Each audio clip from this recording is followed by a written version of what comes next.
ಸಂತಸದೊಳಗ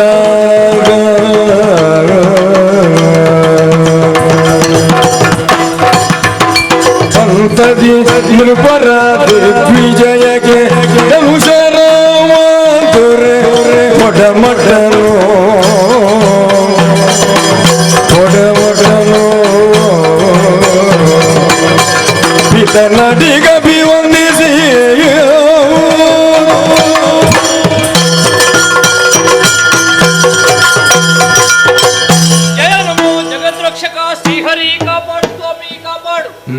ವಿಶಾಲವಾದ ವಿಶ್ವದಲ್ಲಿ ಸಂಚರಿಸುವ ಪ್ರತಿಯೊಬ್ಬ ಜೀವಿಯ ಜೀವನವು ಸುಗಮವಾಗಬೇಕಂತಾದರೆ, ಶ್ರೇಷ್ಠವಾಗಬೇಕಂತಾದರೆ ಅವರ ಜನ್ಮವಾಗಲಿ, ಅವರನ್ನು ಪಡೆದಂತಹ ತಂದೆ ತಾಯಿಗಳು ಪ್ರಾಮುಖ್ಯವಾದ ಪಾತ್ರವನ್ನು ವಹಿಸುತ್ತಾರೆ.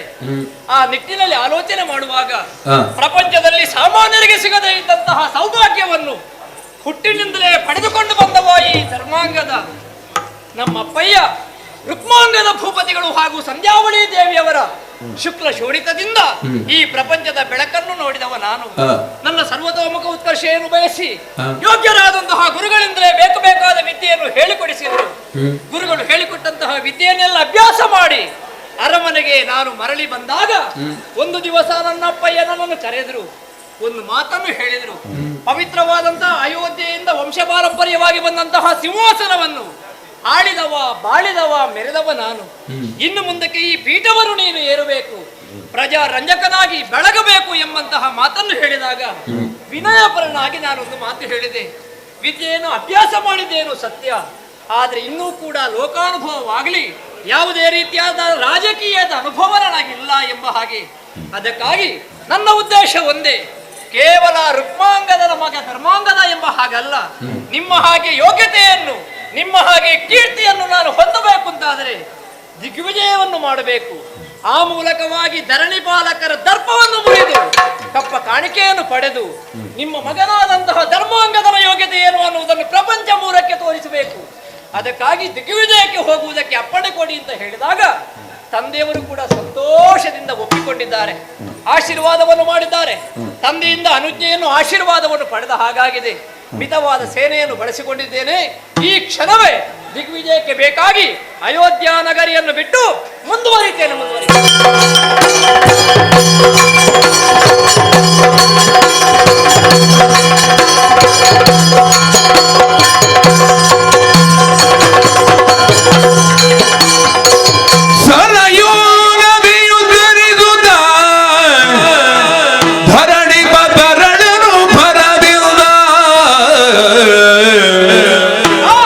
ತೆರಳಿದ ಮುಂದಕ್ಕೆ ಕದನ ಕಂಡೀರವ ಹರಣಿ ಬರನರಸುತ, ಕದನ ಕಂಡೀರವ ಹರಣಿ ಬರನರಸುತ, ಮನದೋಣ ತೀರ್ಪಿರ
ಮಾಡಿದ್ದೇನೆ. ದಿಗ್ವಿಜಯವನ್ನು ಪೂರೈಸಬೇಕು ಅನ್ನುವಂತಹ ಉಲ್ಲಾಸದಿಂದಲೇ ನಾನು ಹೊರಟವ.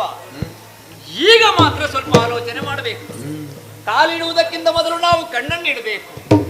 ಯುದ್ಧವನ್ನು ಮಾಡಬೇಕನ್ನುವ ಅಪೇಕ್ಷೆಯನ್ನು ನಾನು ಹೊರಟರು ಕೂಡ ಕಂಡವರಲ್ಲೆಲ್ಲ ಯುದ್ಧ ಮಾಡುವುದಕ್ಕಲ್ವಲ್ಲ ನಾನು ಹೊರಟದ್ದು. ಅಯೋಧ್ಯೆಯಿಂದ ಹೊರಟವ ನಾನು. ರುಕ್ಮಾಂಗದ ಭೂಪತಿಯ ಮಗನಾದಂತಹ ನಾನು ಹಾಗೆ ತುಂಡರಸರನ್ನು ಪಡೆಯುವುದರ ಮೂಲಕವಾಗಿ ನನ್ನ ಪ್ರತಿಷ್ಠೆಯನ್ನು ಮೆರೆಸುವುದಕ್ಕೆ ನಾನು ಹೊರಟದ್ದೇ ಅಲ್ಲ. ವಿವಾಹ, ವಿವಾದ, ವಿರೋಧ, ವಿನೋದ ಇದಕ್ಕೆ ಸಮಾನತೆ ಬೇಕು. ಸಮಾನಶೀಲರಾದವರಲ್ಲೇ ನಾವು ಯಾವುದನ್ನಾದರೂ ವ್ಯವಹಾರವನ್ನು ಮಾಡಬೇಕಂತ. ಹಾಗಿದ್ರೆ ಈ ಧರ್ಮಾಂಗದಲ್ಲಿ ಹೋರಾಟ ಮಾಡುವುದಕ್ಕೆ ಜನಪಾಲ ವರ್ಗದಲ್ಲಿ ಯಾರಿದ್ದಾರೆ ಅಂತ ನಾನು ಆಲೋಚನೆ ಮಾಡಬೇಕು.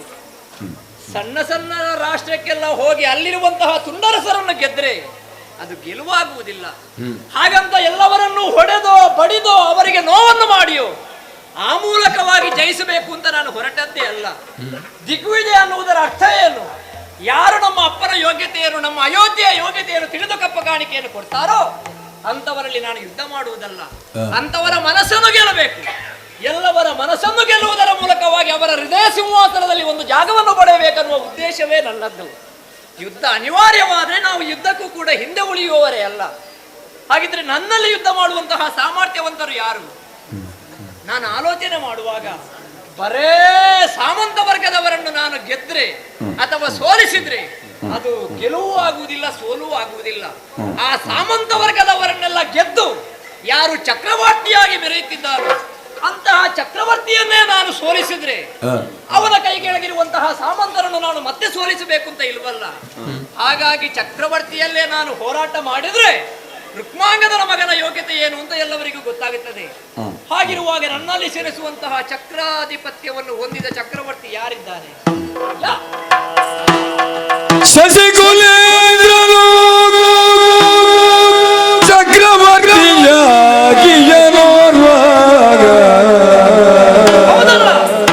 ಶಶಿಕುಲೇಂದ್ರನು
ಹೆಸರಿನೊಳು ಭರತನೆಂಬವನು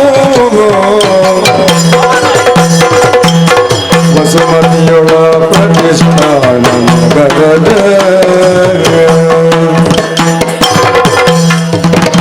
ವಸುಮತಿಯೊಳ ಪ್ರತಿಷ್ಠಾನ ನಗರದ ಅಸಮ ವಿಕ್ರಮಿಯೋ ಪ್ರಿಯನೋ ಅಸಮ ವಿಕ್ರಮಿಯೋ ಪ್ರಿಯನೋ ಶಶಿಕುಲೇಂದ್ರನೋ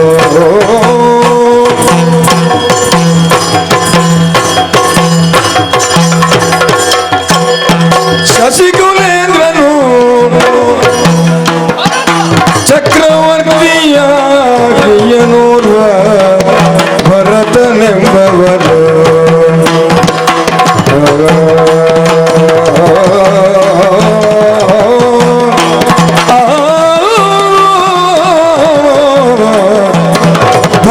ಸುರೇಂದ್ರನು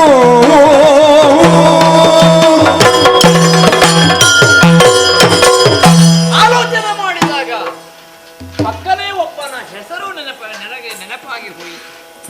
ಎಲ್ಲವರು ಹೇಳುತ್ತಿದ್ದಾರೆ ಅವನ ವಿಷಯದ ಬಗ್ಗೆ. ಪ್ರತಿಷ್ಠಾನಗರದ ಅಧಿಕಾರಿಯಾದಂತಹ ಭರತ ನಾಮಕ ಚಂದ್ರವಂಶೀಯನಾದಂತಹ ಅವ ಚಕ್ರವರ್ತಿಯಾಗಿ ವರ್ತಮಾನ ಕಾಲದಲ್ಲಿ ಮೆರೆಯುತ್ತಿದ್ದಾನೆ. ಎಲ್ಲಾ ಕಡೆಗೂ ದಿಗ್ವಿಜಯವನ್ನು ಮಾಡುವುದರ ಮೂಲಕವಾಗಿ ಧರಣಿ ಪಾಲಕರ ದರ್ಪವನ್ನು ಮುರಿದು ಚಕ್ರವರ್ತಿ ಅನ್ನುವಂತಹ ಪದವಿಯನ್ನು ಪಡೆದು ಆ ನಗರದಲ್ಲಿ ತನ್ನ ಯೋಗ್ಯತೆ ಏನು ಅಂತ ಅವ ತಿಳ್ಕೊಂಡು ಆಳ್ವಿಕೆಯನ್ನು ಮಾಡ್ತಾ ಇದ್ದಾನೆ. ನನಗೆ ಸಮಧನ್ಯಾಗಿ ಹೋರಾಟವನ್ನು ಮಾಡುವುದಕ್ಕೆ ವರ್ತಮಾನ ಕಾಲದಲ್ಲಿ ಅವನೇ ಸರಿ. ಅಂತಹ ಚಕ್ರವರ್ತಿಯಾದ ಭರತನನ್ನೇ ನನ್ನ ಸಾಮರ್ಥ್ಯದ ಮೂಲಕವಾಗಿ ನಾನು ಇಳಿಸಿದ್ರೆ, ಅವರನ್ನು ಯುದ್ಧದಲ್ಲಿ ನಾನು ಸೋಲಿಸಿದ್ರೆ, ಅವ ಯಾರನ್ನೆಲ್ಲ ಸೋಲಿಸಿದ್ದಾನೋ ಅಂತವರನ್ನೆಲ್ಲರನ್ನು ಗೆದ್ದಂತಹ ಪ್ರತಿಭೆ ನನಗೆ ಬರ್ತದೋ ಇಲ್ವೋ. ಹಾಗಾಗಿ ಅವನಲ್ಲೇ ಹೋರಾಟ ಮಾಡುವುದು ಸರಿ ಅಂತ ನಾನು ಆಲೋಚನೆ ಮಾಡಿದ್ದೇನೆ. ಅವ ಚಂದ್ರವಂಶೀಯ, ನಾನು ಸೂರ್ಯವಂಶೀಯ. ಆದ್ದರಿಂದ ಈ ಕ್ಷಣವೇ ನಾನು ಬಂದಂತಹ ವಿಷಯವನ್ನು ದೂತರ ಮೂಲಕವಾಗಿ ಹೇಳಿ ಅವರನ್ನು ಯುದ್ಧಕ್ಕೆ ಕರೆಯುತ್ತೇನೆ. ಮುಂದುವರಿಯುತ್ತೇನೆ.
ಭರತನೆಂದು ಕೇಳಿ ಬರಲಿ.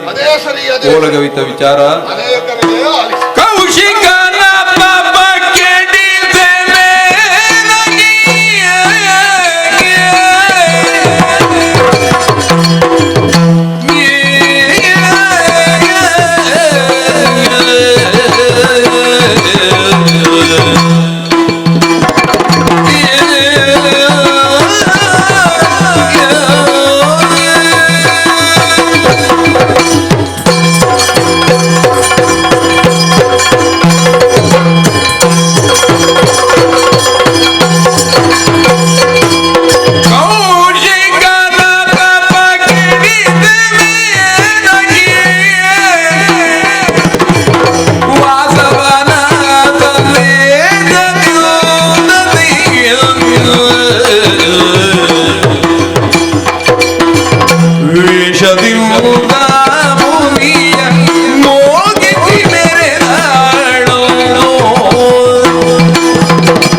ಆಲಂಕಾರಿಕವಾಗಿ ಕೆಲವರೆಲ್ಲ ಹೇಳುವುದುಂಟು. ನೃಪಕುಲಾಂಬುದಿ ಚಂದ್ರ, ಇನಕುಲಾಂಬುದಿ ಚಂದ್ರ, ಶಶಿಕುಲಾಂಬುದಿ ಚಂದ್ರ, ಹೀಗೆಲ್ಲ. ಚಂದ್ರ ಉದಿಸಿ ಬರುವಾಗ ಹೇಗೆ ಸಾಗರದಲ್ಲಿ ಭರತ ಬರ್ತದೆಯೋ ಹಾಗೆ ಒಬ್ಬ ಖ್ಯಾತಿವೆತ್ತಂತ ರಾಜ ಬಂದ್ರೆ ವಂಶ ಎನ್ನುವ ಸಾಗರದಲ್ಲಿ ಭರತ ಬರ್ತದೆ. ಉಳಿದ ಕಡೆಯಲ್ಲಿ ಚಂದ್ರ ಬಂದ್ರೆ ಸಾಗರದಲ್ಲಿ ಭರತ ಬರುವುದು. ಚಂದ್ರವಂಶದಲ್ಲಿ ವರ್ತಮಾನದಲ್ಲಿರುವ ಹೇಳಿಕೆ ಹೇಗೆ ಅಂದ್ರೆ, ಭರತ ಬಂದ ಮೇಲೆ ಲೋಕಕ್ಕೆಲ್ಲ ಬೆಳದಿಂಗಳನ್ನು ಕೊಡುವಂತ ಚಂದ್ರನ ಉದಯವಾಯಿತೋ ಎನ್ನುವಷ್ಟು ದೊಡ್ಡ ಖ್ಯಾತಿಯನ್ನು ಪಡೆದವ ಇವ. ಸರ್ವದಮನ ನಾಮಕನಾಗಿದ್ದವ ಭರತನಾದೆ. ಹುಟ್ಟಿದಂತ ಜೀವನೊಬ್ಬ ಗರ್ಭಾವಾಸ, ಬಾಲ್ಯ, ಕೌಮಾರ್ಯ, ಯೌವನ ಇದನ್ನೆಲ್ಲ ಹಂತ ಹಂತವಾಗಿ ದಾಟಿ ಹೋಗಬೇಕು. ಬಾಲ್ಯದಲ್ಲೇ ಕಥೆಯಾದವರಿದ್ದಾರೆ, ಧ್ರುವನಂತವರು. ಕೌಮಾರ್ಯದಲ್ಲಿ ಕಥೆಯಾದವರಿದ್ದಾರೆ, ಬದುಕಿನಲ್ಲಿ ಭಗೀರಥನಂತವರು ಕಥೆಯಾದವರಿದ್ದಾರೆ. ಕೆಲವರು ದದೀಚಿ ಅಂತವರು ಸಾಯುವಾಗ ಕಥೆಯಾಗಿದ್ದಾರೆ. ನಮ್ಮದು ಹುಟ್ಟಿಯಿಂದ ಹಿಡಿದು ಈಗ ಯೌವನದವರೆಗೂ ಕಥೆ. ನಮ್ಮ ಹುಟ್ಟಿನ ಹಿನ್ನೆಲೆಯೇ ದೊಡ್ಡ ಕಥೆ. ಶಕುಂತಲಾ ಪರಿಣಯ ಅಂತ ಹೇಳಿದ್ರೆ ಸುಲಭದಲ್ಲಿ ಮುಗಿಯುವ ವಿಷಯವರು. ವಿಶ್ವಾಮಿತ್ರ ಮೇನಕೆಯರ ದಾಂಪತ್ಯ ಜೀವನದ ಮೂಲಕ ಹುಟ್ಟಿಕೊಂಡಂತಹ ಹೆಣ್ಣು ಮಗಳನ್ನು ಸ್ವರ್ಗವಾಸಿಯಾದಂತಹ ಮೇನಕ್ಕೆ ಬಿಟ್ಟು ಹೋದಳು. ಋಷಿವರ್ಯನಾದಂತಹ ವಿಶ್ವಾಮಿತ್ರ ತಪಸ್ಸಿಗೆ ಬೇಕಾಗಿ ಕೊಂಡು ಹೋಗದೆ ಇರುವಂತಹ ಕಾರಣ ಮುಂದೊಡ್ಡಿ ಬಂತು. ಆಗ ಆ ಮಗುವನ್ನು ರಕ್ಷಿಸಿದ್ದು ಶಕುಂತ ಪಕ್ಷಿಗಳಂತೆ ಎರಡು. ಅದನ್ನು ಕಂಡಂತ ಕಣ್ವ ಮಹರ್ಷಿಗಳು ಅವಳಿಗೆ ಶಕುಂತಲ ಎನ್ನುವುದಾಗಿ ಹೆಸರನ್ನಿಟ್ಟು ಆಶ್ರಮದಲ್ಲಿ ಬೆಳೆಸಿ ಅವಳು ಯೌವನಕ್ಕೆ ಬರುವಾಗ ಅದೇ ಸಮಯದಲ್ಲಿ ಚಂದ್ರವಂಶದ ದೊರೆಯಾದಂತಹ ದುಷ್ಯಂತ ಭೂಪತಿ ವನಕ್ಕಾಗಿ ಬೇಟೆಗೆ ಹೋದಾಗ ಅವರಲ್ಲಿ ಆದಂತಹ ಪ್ರಣಯದ ಪರಿಣಾಮವಾಗಿ ನಡೆದಂತಹ ಗಾಂಧರ್ವ ವಿವಾಹ, ಆ ಮೂಲಕ ಗರ್ಭಿಣಿಯಾದಳಂತೆ ಶಕುಂತಲಾದೇವಿ. ಭರವಸೆಯನ್ನು ಕೊಟ್ಟು ದುಷ್ಯಂತ ಭೂಪತಿ ಬಂದ. ಆ ಮೂಲಕ 1-2 ತಿಂಗಳಲ್ಲ, 9 ತಿಂಗಳಲ್ಲ, ನಾನು ಅದೇ ಹೇಳಿದ್ದು, ಗರ್ಭಾವಾಸದಲ್ಲಿ ಕಥೆ ಆದದ್ದು ಅಂದ್ರೆ 3 ವರ್ಷ ಶಕುಂತಲೆಯ ಗರ್ಭದಲ್ಲಿದ್ದು ಮತ್ತೆ ಹುಟ್ಟನ್ನು ಕಂಡವ ನಾನು. ಹುಟ್ಟನ್ನು ಕಂಡ ಮೇಲೆ ಬಾಲ್ಯದಲ್ಲಿ ಉಳಿದ ಮಕ್ಕಳಾಗಿ ಚೆಂಡಿಯಲ್ಲಿ ಉಂಟು, ಕೋಲಿಯಲ್ಲಿ ಉಂಟು ಅಂತ ಹುಡುಕಿದ್ದಲ್ಲ ನಾನು. ನನ್ನ ಆಟ ಸಿಂಹದ ಹಲ್ಲಿ ಎಷ್ಟು ಉಂಟು ಎನ್ನುವುದಾಗಿ, ಶಾರ್ದೂಲರ ಉಗುರಿನ ಹರಿತ ಎಷ್ಟು ಉಂಟು ಎನ್ನುವುದಾಗಿ, ಸಿಂಹ ಶಾರ್ದೂಲ ಹುಲಿಗಳೊಂದಿಗೆ ಹೋರಾಟ ಮಾಡಿದ ಕಾರಣ, ಅವುಗಳನ್ನಾದರೂ ನಿಯಂತ್ರಿಸಿದ ಕಾರಣ ಸರ್ವದಮನ ಎನ್ನುವುದಾಗಿ ಹೆಸರನ್ನು ಪಡೆದವ. ಎಂಥದ್ದನ್ನಾದರೂ ದಮಿಸುವಂತಹ ಶಕ್ತಿ ಇರುವವ. ಕಾಲ ಕಳೆದು ಹೋಯಿತು. ದುಷ್ಯಂತ ಭೂಪತಿ ಶಕುಂತಲೆಯ ಪರಿಣಯವನ್ನು ಒಪ್ಪಿಕೊಳ್ಳಲೇ ಇಲ್ಲ, ನೆನಪಿಲ್ಲ ಅಂತ ಹೇಳಿದ. ಆಮೇಲೆ ಸುರಲೋಕಕ್ಕೆ ಬೇಕಾಗಿ ರಕ್ಕಸರನ್ನು ಸದೆಬಡಿದು ಬರುವಾಗ ಮಾರೀಚ ಮುನಿಗಳ ಆಶ್ರಮದಲ್ಲಿ ನಮ್ಮ ತಾಯಿ. ಯಾಕೆ ದುಷ್ಯಂತ ಭೂಪತಿಯಿಂದ ತಿರಸ್ಕೃತಳಾಗಿ ಕಣ್ವ ಮಹರ್ಷಿ ಆಶ್ರಮಕ್ಕೆ ಹೋಗ್ಲಿಕ್ಕೆ ಆಗುದಿಲ್ಲ, ಇಲ್ಲಿ ಸ್ವೀಕಾರ ಇಲ್ಲ. ಮಾರೀಚ ಮಹರ್ಷಿ ಆಶ್ರಮದಲ್ಲಿದ್ದ ಕಾಲದಲ್ಲಿ ನಾನು ಯಾವುದೋ ಒಂದು ಸಿಂಹದೊಂದಿಗೆ ಆಟ ಆಡ್ತಾ ಇದ್ದಾನೆ. ಅದೇ ಗರ್ಭದಲ್ಲಿ ಎಲ್ಲರಿಗಿಂತ ಹೆಚ್ಚು ಸಮಯ ಇದ್ದೆ, ಬಾಲ್ಯದಲ್ಲಿ ಎಲ್ಲರನ್ನು ಬೆಚ್ಚಿಸುವ ಹಾಗೆ ಬದುಕಿದೆ, ಯೌವನಕ್ಕೆ ಬರುವಾಗ ಲೋಕ ಎಲ್ಲ ಮೆಚ್ಚುವ ಹಾಗೆ ಬದುಕಿದೆ. ಸಿಂಹದೊಂದಿಗೆ ಆಟವಾಡುತ್ತಿದ್ದಂತ ನನ್ನನ್ನು ಕಂಡು ಬೆಚ್ಚಿ ನಮ್ಮಯ್ಯ ದುಷ್ಯಂತ ಭೂಪತಿ ನೋಡಿ, ಯಾರಪ್ಪ ನೀನು ಎನ್ನುವುದಾಗಿ ಹೇಳಿ ನನ್ನ ಕೈಯಿಂದ ಉದುರಿ ಬಿದ್ದಂತ ರಕ್ಷೆಯನ್ನು ಕಟ್ಟಿದ್ರಂತೆ. ಆಗ ಅಲ್ಲಿರುವವರಿಗೆಲ್ಲ ಆಶ್ಚರ್ಯ ಆಯ್ತಂತೆ. ಆ ಮಂತ್ರ ರಕ್ಷೆಗಿದ್ದ ವಿಶೇಷತೆ ಅದು. ತಂದೆ ತಾಯಿ ಹೊರತಾಗಿ ಮತ್ತೊಬ್ಬ ಮುಟ್ಟಿದ್ರೆ ಅವರ ತಲೆ 1000 ಹೊಳಾಗ್ತದೆ. ಆಗ ಸ್ಪಷ್ಟ ಆಯಿತು, ಮೇಲಿನಿಂದ ಅಶರೀರವಾಣಿಯೂ ಆಯಿತು. ನಿನ್ನ ಮುಂದಿರುವವ ನಿನ್ನ ಮಗನೇ, ಶಕುಂತಲೆಯ ಗರ್ಭದಿಂದ ಹುಟ್ಟಿದವ, ಹಾಗಾಗಿ ಇವನನ್ನು ಭರಿಸು, ಹಾಗಾಗಿ ಇವ ಇನ್ನು ಮುಂದೆ ಭರತ ಎನ್ನುವುದಾಗಿ ಅಶರೀರವಾಣಿಯಾದ ಕಾರಣ ಭರತ ಎನ್ನುವುದಾಗಿ ನನಗೆ ಹೆಸರು ಬಂದ. ಅದೆಷ್ಟೋ ದಿಗ್ವಿಜಯಗಳನ್ನು ಮಾಡಿದ್ದೇನೆ, ಒಂದಲ್ಲ ಎರಡಲ್ಲ. ಅಶ್ವಮೇಧದಲ್ಲಿ 100 ಮಾಡಬೇಕಾದದ್ದು ಇಂದ್ರ. ಗಂಗೋತ್ರಿಯಿಂದ ಗಂಗಾಸಾಗರದವರೆಗೆ 78, ಯಮುನೋತ್ರಿಯಿಂದ ಪ್ರಯಾಗದವರೆಗೆ 55, 123 ಅಶ್ವಮೇಧಗಳನ್ನು ಮಾಡಿ ಸಮ್ರಾಟನೆನಿಸಿಕೊಂಡವ. ಷಟ್ಚಕ್ರವರ್ತಿಗಳು ಯಾರು? 6: ನಳ, ನಹುಷ, ಪುರೂರವ, ಪುರುಕುತ್ಸ, ಹರಿಶ್ಚಂದ್ರ, ಕಾರ್ತವೀರ್ಯ. ಪಂಚ ಸಾಮ್ರಾಟರು ಯಾರು? ಸಂಪತ್ತಿನಿಂದ ಮರುತ್ತ, ದಿಗ್ವಿಜಯದಿಂದ ಯವನಾಶ್ವ, ಪ್ರಯತ್ನದಿಂದ ಭಗೀರಥ, ಯಜ್ಞಯಾಗಾದಿಗಳಿಂದ ಕಾರ್ತವೀರ್ಯ, ದಾನ ಧರ್ಮದಿಂದ ಭರತ. ಪಂಚ ಸಾಮ್ರಾಟರಲ್ಲಿ ಒಬ್ಬನಾಗಿ ಮೆರೆಯುತ್ತಾ ಇದ್ದೇನೆ. ಚಂದ್ರವಂಶಕ್ಕೆ ಇದಕ್ಕಿಂತ ದೊಡ್ಡ ಭರತ ಬೇಕೆ? ಚಂದ್ರವಂಶದ ಈಗ ಕುಲದ ಹೆಸರೇ ಬದಲಾಗಿದೆ. ನನಗೆ 3 ಮಂದಿ ಮಡದಿಯರು, ಅದರಲ್ಲಿ 9 ಮಕ್ಕಳನ್ನು ಪಡೆದು ರೂಪಗುಣದಲ್ಲಿ ನನ್ನ ಹೋಲಿಕೆ ಇಲ್ಲ ಅಂತ ಎಲ್ಲರನ್ನು ಕೊಂದರು. ಆ ನಂತರ ಪುತ್ರ ಸಂತಾನಕ್ಕೆ ಬೇಕಾಗಿ ಮರುಸ್ತೋಮವನ್ನು ಮಾಡಿ ಬೃಹಸ್ಪತಿ ಹಾಗೂ ಮಮತೆಯಲ್ಲಿ ಹುಟ್ಟಿದಂತಹ ಭರದ್ವಾಜ ಎನ್ನುವಂತ ಮಗುವನ್ನು ದೇವತೆಗಳು ಸಲಹುತ್ತಾ ಇದ್ದವರನ್ನು ನನಗೆ ದಾನ ರೂಪವಾಗಿ ಕೊಟ್ಟು ಅವನಿಗೆ ಭೂಮನ್ಯು ಎನ್ನುವುದಾಗಿ ಹೆಸರನ್ನು ನಿಲ್ಲಿಸಿ ಸಾಕಿ ಸಲಹುತ್ತಾ ಇದ್ದೇನೆ. 5 ಮಂದಿ ಹೆಣ್ಣು ಮಕ್ಕಳು. ಪ್ರಪಂಚದಲ್ಲಿ ಇನ್ನು ಮುಂದೆ ಚಂದ್ರವಂಶಕ್ಕೆ ಭರತ ಕುಲ ಅಂತ ಹೆಸರು.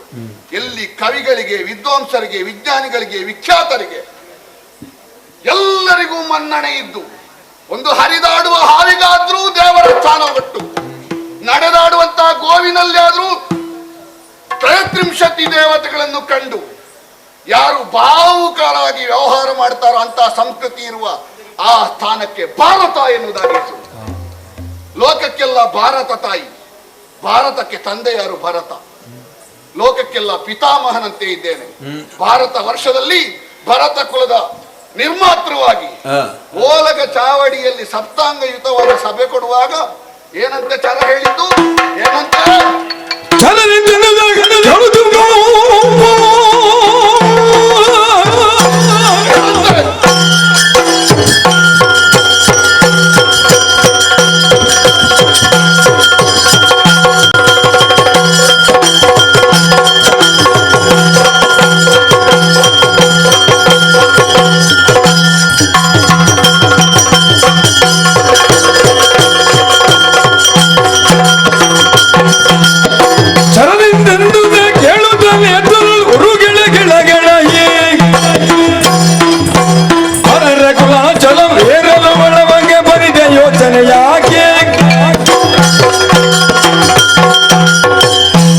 ನಮ್ಮ ಭೋಗಿಲ ಭಟರು ಬಂದು ಹೇಳಿದ್ರಲ್ಲ,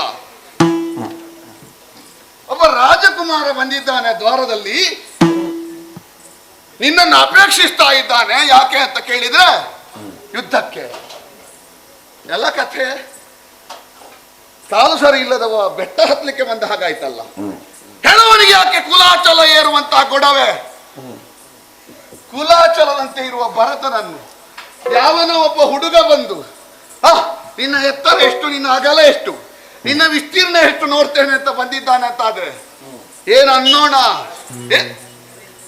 ಓ ಹೀಗಿರ್ತದೆ. ಸುಲಭದಲ್ಲಿ ಬಹಳ ಬೇಗ ಪ್ರಖ್ಯಾತವಾಗುವುದಂದ್ರೆ ಹಾಗೆ.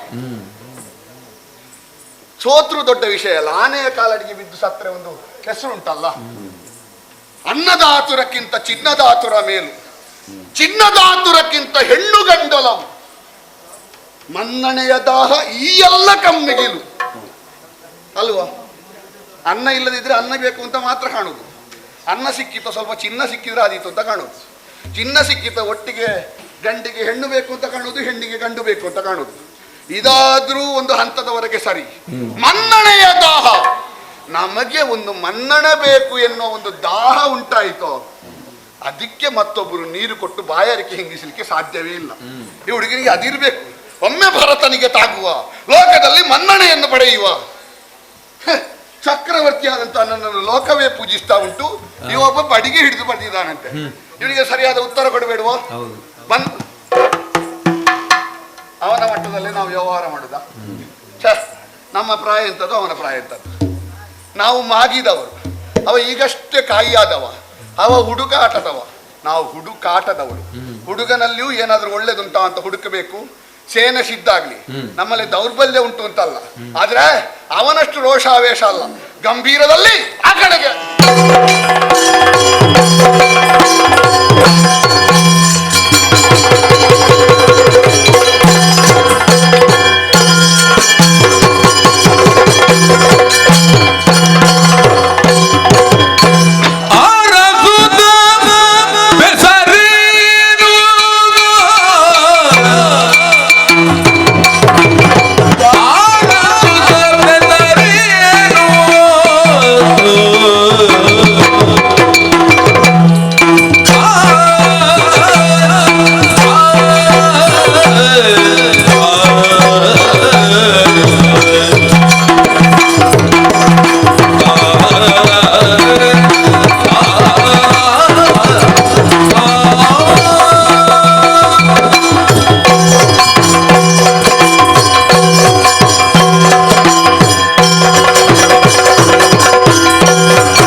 ಮುಖ ನಿನ್ನದು, ನನಗೂ ನಿನ್ನದು ಹೊಸ ಮುಖವೇ.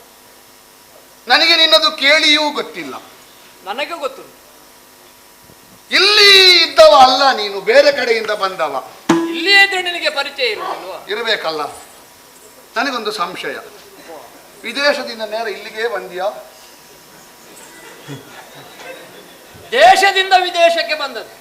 ಸರಿ ಅಲ್ಲ, ನನಗೆ ವಿದೇಶ ಅದಲ್ವಾ ನೀನು ಬಂದದ್ದು? ವಿದೇಶದಿಂದ ಇಲ್ಲಿಗೆ ಬರಬೇಕು ಅಂತಾದ್ರೆ ನಾನು ವಿದೇಶದಲ್ಲಿ ಇರುವವಾಗಬೇಕಲ್ಲ. ಅಲ್ಲ, ನನಗೆ ನಿನ್ನ ದೇಶ ವಿದೇಶ. ದೇಶ ಬಿಟ್ಟು ವಿದೇಶಕ್ಕೆ ಹೋದವ ಇಲ್ಲಿಗೆ ಬಂದದ್ದು ಅಂತ ಬೇಕಾದ್ರೆ ಹೇಳು. ಹಾಗೆಲ್ಲ ನನಗೆ ನಿನ್ನ ಊರು ಯಾವುದೋ ನನಗೆ ಅದು ವಿದೇಶ ಅಲ್ವಾ? ಹೌದು. ನನಗೆ ನಿನ್ನ ಊರು ವಿದೇಶ ಆಗುವಾಗ ವಿದೇಶದಿಂದ ಇಲ್ಲಿಗೆ ಬಂದದ್ದು ಅಂತ ಕೇಳಬೇಕು. ನೀನು ನಿನಗೆ ಬೇಕಾಗುವಾಗ ಮಾತಾಡುದು, ನಾನು ನನಗೆ ಬೇಕಾಗುವ ಹೇಳು. ಅದು ನಾನು ಹಾಗೆ. ವಿದೇಶದವಲ್ಲ, ದೇಶದಲ್ಲೇ ಇದ್ದವ ವಿದೇಶಕ್ಕೆ ಹೋಗಿ ಬಂದದ್ದು. ಅಲ್ಲ, ಹಾಗೆ ಮಾತಾಡಿದ್ರೆ ಮುಗಿಲಿಕ್ಕಿಲ್ಲ. ಯಾಕೆ? ನೀನು ನನ್ನ ಎದುರಿದ್ದಿದ್ದು ನೀನು ಹೇಳುದು, ನೀನು ನನ್ನ ಎದುರಿದ್ದಿದ್ದ ನೀನು ಹೇಳುದು. ನಿನಗೆ ಮುಗಿಸಬಾರ್ದು ಅಂತಲೇ ಉಂಟಾ? ಆದ್ರೆ ಒಂದುಂಟು, ನಿನಗೆ ಬೇಗ ಮುಗಿಸಬೇಕು ಅಂತ ಹೇಳಿ ನಾನು ಮುಗಿಸಲಿಕ್ಕಿಲ್ಲ. ನನಗೆ ಇಷ್ಟೇ ಇರುದು, ನಿನಗೆ ಮತ್ತೆ ಕೂಡ ಇರುದು. ಎರಡು ನೀವೇ ಹೇಳಿದ್ರು, ಮತ್ತೆ ನಾನೆಂತ ಹೇಳಿದೆ? ನಾನು ಹೇಳಿದ್ದು ನನಗೆ ಸಾಪೇಕ್ಷವಾಗಿ ಮುಂದುವರಿದ್ರೆ ಅದೊಂದು ನಿರ್ಧಾರವನ್ನು ಕಾಣುವುದಕ್ಕಿಲ್ಲ. ನನಗೂ ಅದೇ ಅಪೇಕ್ಷೆ ಅಲ್ವಾ? ಅಯ್ಯ, ನೋಡುವಾಗಲೇ ಗೊತ್ತಾಗ್ತದೆ ರಾಜನ್ಯ ಕುಲ ಸಂಭೂತ. ಒಬ್ಬನಲ್ಲಿ ಏನಿದೆ ಎನ್ನುವುದು ಸರಿಯಾಗಿ ಯೋಜನೆ ಮಾಡುವವನಿಗೆ ಗೊತ್ತಿರಬೇಕು. ಪ್ರತಿಯೊಂದು ಅಕ್ಷರವೂ ಮಂತ್ರವೇ, ಅಮಂತ್ರಂ ಅಕ್ಷರಂ ನಾಸ್ತಿ ಅಲ್ವಾ? ಎಲ್ಲ ಅಕ್ಷರವು ಎಲ್ಲಿಗೆ ಯಾವ ಅಕ್ಷರ ಜೋಡಿಸುವುದು ಅಂತ ಗೊತ್ತಿರಬೇಕಷ್ಟೇ. ನಾಸ್ತಿ ಮೂಲಮನ ಔಷಧಂ, ಪ್ರತಿಯೊಂದು ಸಸ್ಯದ ಬೇರಿನಲ್ಲಿಯೂ ಔಷಧೀಯ ಗುಣ ಉಂಟು. ಹೊಟ್ಟೆ ನೋವಿಗೆ ಯಾವ ಔಷಧೀಯ ಸಸ್ಯ, ತಲೆನೋವಿಗೆ ಯಾವುದು ಅಂತ ಗೊತ್ತಿರೋ ಹೋಗ್ಬೇಕಷ್ಟೇ. ಅಯೋಗ್ಯ ಪುರುಷೋ ನಾಸ್ತಿ ಯೋಜಕಸ್ತತ್ರ ದುರ್ಲಭ. ಪುರುಷರಲ್ಲಿ ಅಯೋಗ್ಯರು ಅಂತ ಯಾರು ಇಲ್ಲ. ಯಾರಲ್ಲಿ ಯಾವ ಯೋಗ್ಯತೆ ಉಂಟು ಅಂತ ಗುರುತಿಸುವ ಸಂಯೋಜಕ ಸರಿಬೇಕು ಅಲ್ವಾ? ವಾದನದಲ್ಲಿ ಪರಿಣತಿ ಇದ್ದವ ಆ ಮಟ್ಟಿಗೆ ಇಲ್ಲಿಯ ಸಂಯೋಜಕರಿಗೆ ನಾವೊಂದು ಸನ್ಮಾನ ಮಾಡಬೇಕು. ಒಳ್ಳೆ ಸಂಯೋಜನೆ ಮಾಡಿದ್ದಾರೆ, ಒಳ್ಳೇದು. ನಮಗೂ ಒಳ್ಳೇದೇ. ಸಂಯೋಜನೆ ಒಳ್ಳೇದಿದ್ರೆ ಮಾತ್ರ ಸರಿಯಾಗಿ ಪ್ರತಿಭೆ ಪ್ರಕಟ ಆಗುವುದಕ್ಕೆ ಸಾಧ್ಯ ಆಗುವುದು. ಇರ್ಲಿ ಅಯ್ಯ, ನಿನ್ನಲ್ಲಿ ಏನನ್ನೋ ಒಂದು ಹುಡುಕಾಟಕ್ಕೆ ಬೇಕಾಗಿ ಇಲ್ಲಿವರೆಗೆ ಬಂದವ ನಾನು. ಆದ್ರೆ ನಾವು ಯೋಚನೆ ಮಾಡುವಾಗ ಮುಂದುವರಿಯುವ ಎದುರಿರುವುದು ಯಾರು ಅಂತ ಸರಿ ಯೋಚನೆ ಬೇಡುವ? ನಾವು ಯಾವುದೇ ಪೋಷಕಾಂಶ ಹಾಕುವುದು ಗಿಡಕ್ಕೋ ಮರಕ್ಕೋ ಅಂತ ಗೊತ್ತಿರಬೇಡುವ? ಮರಕ್ಕೆ ಹಾಕಿದ್ದನ್ನು ಗಿಡಕ್ಕೆ ಹಾಕಿದ್ರೆ ಸುಟ್ಟು ಹೋಗ್ತದೆ ಅದು. ಅಯ್ಯ, ಆರ ಸುತ ಯಾರಿಗೆ ಮಗ ನೀನು? ಹೆಸರು ಎಂತದ್ದು? ಎಂತದ್ದು ವ್ಯರ್ಥ ಬಂದ್ಯ ಹಾಗೆ? ಅದಕ್ಕೆಲ್ಲ ಅಂದ್ರೆ ವ್ಯರ್ಥ ಅಂದ್ರೆ ನಿನ್ನ ಬಲ್ಲಿಗೆ ವ್ಯರ್ಥ ಆಗ್ಲಿಕ್ಕಿಲ್ಲ. ಯಾಕೆ? ನೀನ್ ಯಾಕೆ ಮಾಡುದು? ಪ್ರಯೋಜನ ಇಲ್ಲದ ಅಂತ ಒಬ್ಬನಲ್ಲಿ ಕೇಳಿದ್ರೆ ಅವನಿಗೆ ಪ್ರಯೋಜನ ಅಂತಲೇ ಕಾಣ್ತದೆ. ಎಲ್ಲಿವರೆಗೆ ಅಂತ ಕೇಳಿದ್ರೆ ತಲೆ ಸರಿ ಇಲ್ಲದ ಒಬ್ಬ ಮಾಡಿದ್ರು ಅವನ ಮಟ್ಟಿನ ಪ್ರಯೋಜನ ಅಂತ ಅವನಿಗೆ ಕಾಣ್ತದೆ. ಲೋಕದಲ್ಲಿ ಹಾಗೆ ಉಳಿದವರಿಗೆ ಉಪದ್ರ ಆಗ್ತದೆ, ಮತ್ತೆ ಅವನನ್ನು ಕುತ್ತಿಗಿಡಿದು ದುಡ್ಬೇಕಷ್ಟೇ. ಅವ ತಲೆ ಸರಿ ಇಲ್ಲದ ಏನಾದ್ರು ಮಾತಾಡಿದ್ರೆ ಅವನಿಗೆ ಪ್ರಯೋಜನ ಅಂತ ಕಾಣ್ತದೆ. ಅವನಿಗೆ ಗೊತ್ತಾಗಬೇಕಲ್ಲ, ಅವನಿಗೆ ತಲೆ ಸರಿ ಇಲ್ಲ ಅಂತ ಮತ್ತೊಬ್ಬರ ತಲೆ ಹಾಳು ಮಾಡ್ಲಿಕ್ಕೆ ಇರುವುದು ಅಲ್ವಾ? ಅವನ ಮಟ್ಟದ ಪ್ರಯೋಜನವನ್ನು ನಿರೀಕ್ಷಿಸ್ತಾ ಇರ್ತಾನೆ. ಲೋಕದವರ ಮಟ್ಟಿಗೆ ಕೆಲವೊಮ್ಮೆ ಮಕ್ಕಳಾಟಿಕೆ ಕಾಣ್ತದೆ. ಮಕ್ಕಳಾಟಿಕೆ ಅಂದ್ರೆ ಒಬ್ಬ ಹುಡುಗ ಹೇಳಿದಂತೆ, ಗುರುಗಳೇ ನಾನು ಮೊನ್ನೆ ಒಂದು ಗಿಡ ಕೊಂಡು ಹೋಗಿದ್ದೆ, ಕೊಂಡು ಹೋಗಿ 1.5 ತಿಂಗಳಾಯ್ತು, ಇನ್ನೂ ಅದಕ್ಕೆ ಜೀವ ಬರಲಿಲ್ಲ ಅಂತ. ಜೀವ ಬರಲಿಲ್ವಾ? ನೀನು ಸರಿ ಅದಕ್ಕೆ ನೀರು ಹಾಕ್ಲಿಲ್ವಾ? ನೀನು ಅದಕ್ಕೆ ಸರಿ ಗೊಬ್ಬರ ಹಾಕ್ಲಿಲ್ವಾ? ಹಾಕಿದ್ದೇನೆ ಗುರುಗಳೇ, ಪ್ರತಿ ದಿವಸ ಅದಕ್ಕೆ ಜೀವ ಬಂದಿದ್ದ ಅಂತ ಬೇರೆಯಿಂದ ತೆಗೆದು ನೋಡ್ತಿದ್ದೆ, ಯಾವಾಗಲೂ ತೆಗೆದು ನೋಡ್ತಿದ್ದೆ. ಇದು ಜೀವವೇ ಇವತ್ತಿನವರೆಗೂ ಬರಲಿಲ್ಲ ಅಂತ. ಅದಕ್ಕೆ ಮಕ್ಕಳಾಟಿಕೆ ಅಂತ ಹೆಸರು, ವ್ಯರ್ಥ ಅಂತ ಹೆಸರು. ನೀನು ಹಾಗೆ ಬಂದದ್ದ ಏನು ತೆಗೆದು ಜೀವ ಬಂದಿದ ಅಂತ ತೆಗೆದು ನೋಡಿದ್ರೆ ಜೀವ ಬರುವುದಿಲ್ಲ. ಮಕ್ಕಳಾಟಿಕೆಯಿಂದ ಬಂದದ್ದ? ಇಲ್ಲ ಏನಾದರೂ ಕಾರಣ ಬೇಕಲ್ಲ, ಏನಾದರೂ ಕಾರಣ ಬೇಕು. ಈಗ ನನಗೂ ನಿನಗೂ ವೈರಕ್ಕೆ ಏನು ಕಾರಣ? ಪ್ರಧಾನ ಕಾರಣವುದು ಹೆಣ್ಣು ಹೊನ್ನು ಮಣ್ಣು. ಇನ್ನು ಬೇರೆ ವೈರ ಉಂಟು ಅಲ್ಲ, ಅದೇ ವೈರಕ್ಕೆ ಕಾರಣ ಅಲ್ಲ, ವೈರದಿಂದ ಬಂದದ್ದು ಅಲ್ಲ. ಅಲ್ಲ ಬೇರೆ ಕಾರಣವೂ ಇರ್ತದೆ. ಆಧ್ಯಾತ್ಮ ವೈರ ಅಂತ ಒಂದುಂಟು. ಅದು ಉದ್ದನಾಮ ಹಾಕಿದವನನ್ನು ನೋಡಿದ್ರೆ ಆಗುದಿಲ್ಲ, ಅಡ್ಡನಾಮ ಹಾಕಿದವನಿಗೆ. ಎಲ್ಲಿಯವರೆಗೆ ಅಂತ ಕೇಳಿದ್ರೆ ಕೆಲವು ದೊಡ್ಡ ದೊಡ್ಡ ವಿದ್ವಾಂಸರು ಚತುರ್ವೇದಿಗಳಿಗೆ ಅಡ್ಡನಾಮನ ಹಾಕಿದವರನ್ನು ನೋಡಿದ್ರೆ ಆಗುದಿಲ್ಲ. ಅದೊಂದು ಆಧ್ಯಾತ್ಮ ವೈರ. ಇನ್ನೊಂದುಂಟು ತಾತ್ವಿಕ ವೈರ ಅಂತ. ವಸಿಷ್ಠ ವಿಶ್ವಾಮಿತ್ರರು ಇನ್ನೇನು ಕಡ್ದುಕೊಂಡ್ರು ಅಂತ ಭಾವಿಸ್ಬೇಕು. ಕೊನೆಗೆ ಗೊತ್ತಾಗ್ತದೆ ಒಂದು ತತ್ವಕ್ಕೆ ಬೇಕಾಗಿ ಅವರಲ್ಲಿ ವೈರ, ಕೊನೆಗೆ ಗೊತ್ತಾಗುದು. ಇನ್ನೊಂದುಂಟು ಜಾತಿ ವೈರ ಅಂತ.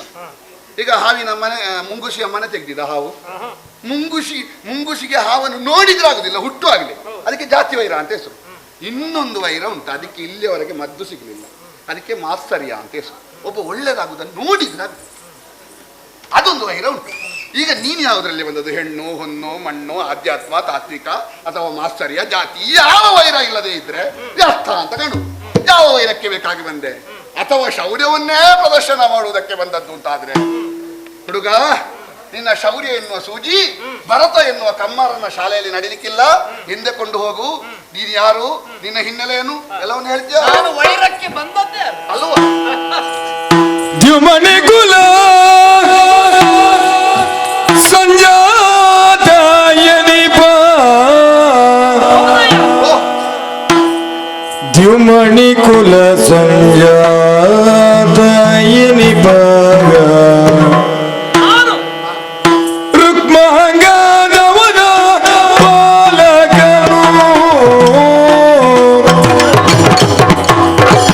ರುಕ್ಮಾಂಗದವನ ಬಾಲಕನು.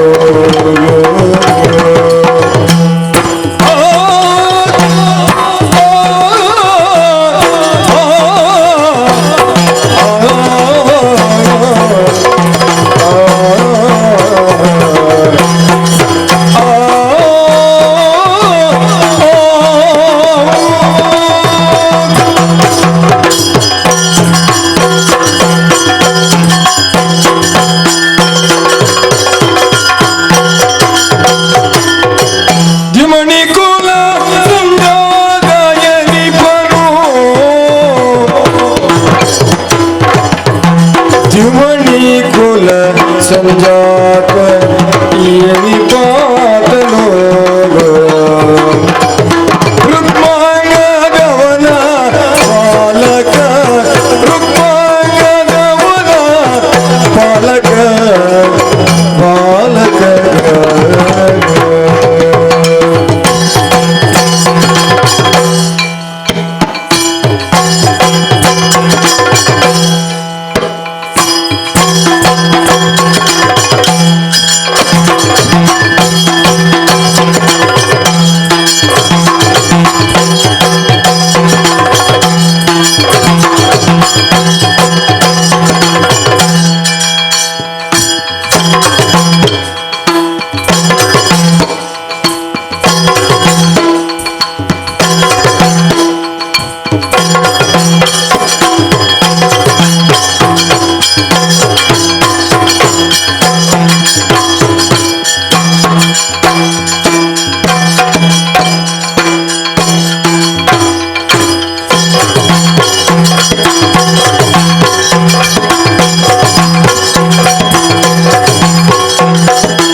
ಸಂಜಾತ ನಿಪಾತನು, ರುಕ್ಮಾಂಗದವನ ಬಾಲಕನು, ರುಕ್ಮಾಂಗದವನ ಬಾಲಕನು.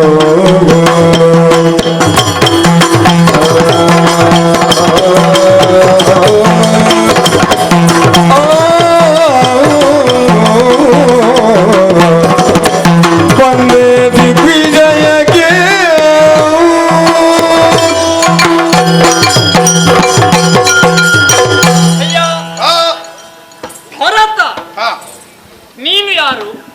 ನಿನ್ನ ಯೋಗ್ಯತೆ ಏನು, ನಿನ್ನ ಪರಂಪರೆ ಏನು, ನಿನ್ನ ಪೂರ್ವಾಪರ ಏನು ಅನ್ನುವುದನ್ನೆಲ್ಲವನ್ನು ತಿಳಿದೇ ನಾನು ಬಂದವ. ಸರಿ, ಇದು ಯುದ್ಧ ಭೂಮಿ. ನಾನು ಸ್ಪರ್ಧಿಯಾಗಿ, ನೀನು ಪ್ರತಿಸ್ಪರ್ಧಿಯಾಗಿ ಬಂದವರು. ಹೌದು. ಯುದ್ಧ ರಂಗಕ್ಕೆ ಬಂದ ಬಳಿಕ ಯುದ್ಧ ಅನಿವಾರ್ಯ. ಆದರೂ ಯುದ್ಧದ ಮೊದಲು ಬಂದವ ಯಾರು, ಅವನ ಯೋಗ್ಯತೆ ಏನು ಅನ್ನುವುದನ್ನು ತಿಳಿಯುವಂತಹ ಹಪಾಹಪಿಕೆ ಅದು ಬೇಕು. ಯುದ್ಧದಲ್ಲಿ ಪ್ರಧಾನವಾಗಿ ಬೇಕಾದ್ದು ಒಂದು ನಮ್ಮ ಪ್ರಾಬಲ್ಯ, ಹ. ಮತ್ತೊಂದು ಪರರ ಪ್ರಾಬಲ್ಯವು ಗೊತ್ತಿರಬೇಕು ಬೇಕು ಬೇಕು ಬೇಕು, ಅಲ್ವಾ? ಸಮಾನತೆ ಬೇಕು. ಹೌದು. ಹಾಗಾಗಿ ನಮ್ಮ ಮುಂದೆ ಸೆಣಸಾಡುವಂತಹ ವ್ಯಕ್ತಿ ಯಾರು, ಹಾ. ಅವರ ಬಗ್ಗೆ ತಿಳಿಯುವಂತಹ ಕುತೂಹಲ ಇದ್ರೆ ತಪ್ಪಲ್ಲ. ಸರಿ. ಅದನ್ನು ಹೇಳುವುದಕ್ಕೆ ನನಗೆ ಸಂತೋಷ ಆಗುತ್ತದೆ ಪುಣ್ಯಾತ್ಮ. ಹೌದಾ? ಅದನ್ನು ಹೇಳಲಿಕ್ಕೆ ನನಗೆ ಹೆಮ್ಮೆ ಆಗುತ್ತದೆ. ಅಷ್ಟು ದೊಡ್ಡ ಕುಲವು? ಹೌದೌದೌದು. ಹಾ. ಅದಕ್ಕಿಂತಲೂ ಹಾ. ನಾವು ಹುಟ್ಟಿದ್ದು ಎಲ್ಲಿ ಅನ್ನುವುದನ್ನು ಹೇಳುವಂತಹ ಒಂದು ಯೋಗ ಹಾ. ನಮ್ಮ ನಾಲಿಗೆಗೆ ಒಂದು ನಾಲಿಗೆಯಾಗಿ ಹೋಯಿತು ಅಂತ ನಾನು ಯಾವಾಗಲೂ ಮರುಕ ಪಡ್ತೇನೆ. ಯಾಕೆ? ಪವಿತ್ರವಾದಂತಹ ಕ್ಷೇತ್ರ ಹಾ. ಅಯೋಧ್ಯ ಕ್ಷೇತ್ರ. ಹಾ. ಅಕಾರೋ ಬ್ರಹ್ಮಚಾಪ್ರೋಕ್ತಯೇ ಯಕಾರೋ ವಿಷ್ಣುರುಚ್ಯತೆ ದಕಾರೋ ಮಹೇಶ್ವರ ರೂಪಶ್ಚ ಹಾ. ಅಯೋಧ್ಯ ನಾಮ ಉಚ್ಯತೆ. ಹಾ. ಮೂರು ಮೂರ್ತಿಗಳು ಕೂಡ ನೆಲೆಯಾದಂತಹ ಪವಿತ್ರವಾದ ಭೂಮಿ ಯಾವುದು ಅಂತ ಕೇಳಿದ್ರೆ ಹಾ. ಅಯೋಧ್ಯೆ. ಹೌದೌದು. ಯಾವ ಯೋಧನಿಗೂ ಪ್ರವೇಶ ಮಾಡುವುದಕ್ಕೆ ಸಾಧ್ಯ ಇಲ್ಲದಂತಹ ಒಂದು ಕ್ಷೇತ್ರ ಯಾವುದು ಅಂತ ಕೇಳಿದ್ರೆ ಅಯೋಧ್ಯೆ. ಹೌದಪ್ಪ. ಅಲ್ಲಿಯೂ ಒಂದು ಮಂದಿರ ಕಟ್ಟಬೇಕಾದ್ರೆ ಎಷ್ಟು ಕಷ್ಟ ಆಗ್ತದೆ. ಕಷ್ಟ ಆಗುತ್ತಿರ್ಲಿಲ್ಲ. ಹಾ. ಈಗ ಕಟ್ಟುವುದಕ್ಕೆ ಯಾರು ಅವಕಾಶ ಮಾಡಿ ಕೊಟ್ಟರು ಹಾ. ಅಂತವರು ಮೊದಲೇ ಬರ್ತಿದ್ರೆ ಇದು ಮೊದಲೇ ಆಗುತ್ತಿತ್ತು. ದೃಶ್ಯವೂ ಇರ್ತದೆ, ಹಾ. ಕವಿಯೂ ಇರ್ತಾನೆ. ಬರುವಾಗ ಸ್ವಲ್ಪ ಸಮಯ ಆಯ್ತು. ಏನು ಈಗ ಲೋಕದಲ್ಲಿ ದೃಶ್ಯ ಯಾವಾಗಲೂ ಇರುವುದಿಲ್ವಾ, ಹೌದು. ಕವಿ ಯಾವಾಗಲೂ ಇರುವುದಿಲ್ವಾ? ಸ್ಫೂರ್ತಿ ಅಂತ ಒಂದೇ ಯಾವುದೋ ಒಂದು ಸಮಯಕ್ಕೆ ಬರುವುದು, ಹೌದು. ಆಗ ಕಾವ್ಯ ಹುಟ್ಟುತ್ತದೆ. ಹಾ. ಅದು ಕಾಲ ಕೂಡಿ ಬರದೆ ಯಾವುದೂ ಆಗುದಿಲ್ಲ. ಆಗುದಿಲ್ಲ. ಹೌದು. ಬರೇ ಕಾಲವೂ ಸಾಕಾಗುದಿಲ್ಲ, ಆ ಕಾಲಕ್ಕೆ ಸರಿಯಾದ ಹೊಂದಿಕೊಳ್ಳುವ ವ್ಯಕ್ತಿಗಳು ಬೇಕು. ಹೌದು. ಬರೇ ವ್ಯಕ್ತಿ ಮಾತ್ರ ಅಲ್ಲ, ಆ ವ್ಯಕ್ತಿ ಶಕ್ತಿಯಾಗಿರ್ಬೇಕು. ಮತ್ತೆ ಹಾಗಾಗಿ ವ್ಯಕ್ತಿಯಾಗಿ ಶಕ್ತಿಯಾಗಿ ಲೋಕಕ್ಕೆ ಕಾಣುವಂತಹ ವ್ಯಕ್ತಿಗಳಿದ್ದ ಕಾರಣವೇ ಅಯೋಧ್ಯೆಯಲ್ಲಿ ಮಂದಿರ ಆಯ್ತು. ಹೌದು.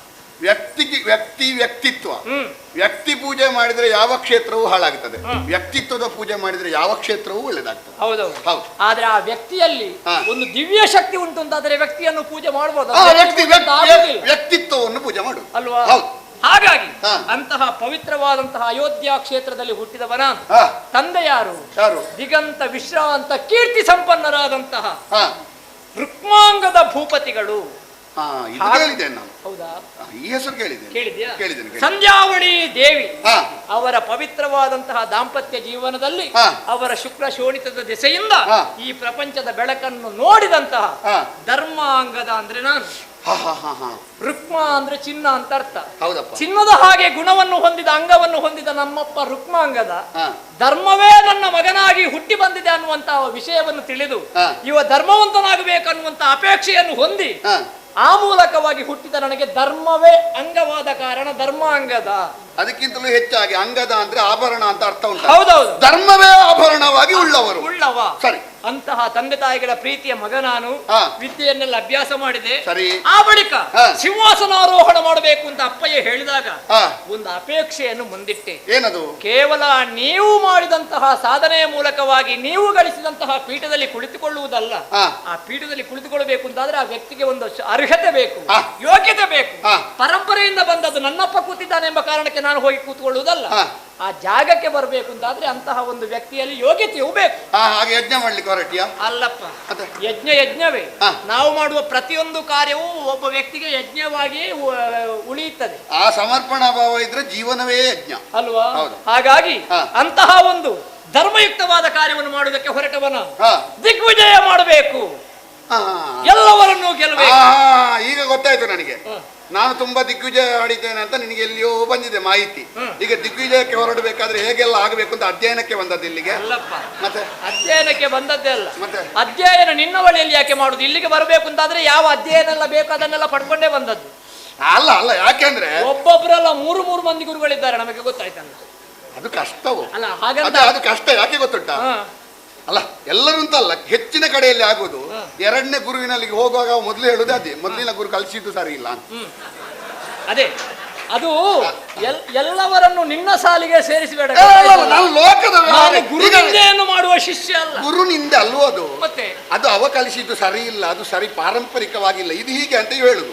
ಮೂರನೇವನಲ್ಲಿ ಹೋಗುವಾಗ ಇಬ್ಬರದ್ದು ಸರಿ ಇಲ್ಲ ಅಂತ ಮೂರನೇವ ಹೇಳುದು. ಅದು ಲೋಕದ ಕ್ರಮ. ಆದ್ರೆ ಯಾಕೆ ಗೊತ್ತುಂಟಾ? ಒಬ್ಬನ ದಾರಿ ಮತ್ತೊಬ್ಬನದ್ದಲ್ಲ, ಅದು ಸರಿ ಇಲ್ಲ ಅಂತ. ಯಾಕೆ? ಲೋಕೋ ಭಿನ್ನ ರುಚಿ. ನಾನು ಹೇಳಿದಲ್ವಾ, ವಸಿಷ್ಠರು ಹೇಳಿದ್ದನ್ನು ವಿಶ್ವಾಮಿತ್ರರು ಒಪ್ಪುವುದಿಲ್ಲ, ವಿಶ್ವಾಮಿತ್ರರು ಹೇಳಿದ್ದನ್ನು ವಸಿಷ್ಠರು ಒಪ್ಪುವುದಿಲ್ಲ. ಮತ್ತೆ ಲೋಕವನ್ನು ಮೆಚ್ಚಿಸಲಿಕ್ಕೆ ಹೊರಡಬಾರದು, ನಮ್ಮ ಅಂತರ್ಯಕ್ಕೆ ಸರಿ ಇಂತಾಗಬೇಕು. ಲೋಕದವರು ಒಳ್ಳೆದು ಹೇಳ್ತಾರೆ ಅಂತ ನಾವು ಮಾಡೋದಕ್ಕೆ ಹೋಗುದಲ್ಲ, ಅಧ್ಯಯನಕ್ಕಾಗಿ ಬಂದದ್ದಲ್ಲ. ಹಾಗಂತ ಒಂದು ರೀತಿಯ ಅಧ್ಯಯನವೇ. ಯಾಕೆ?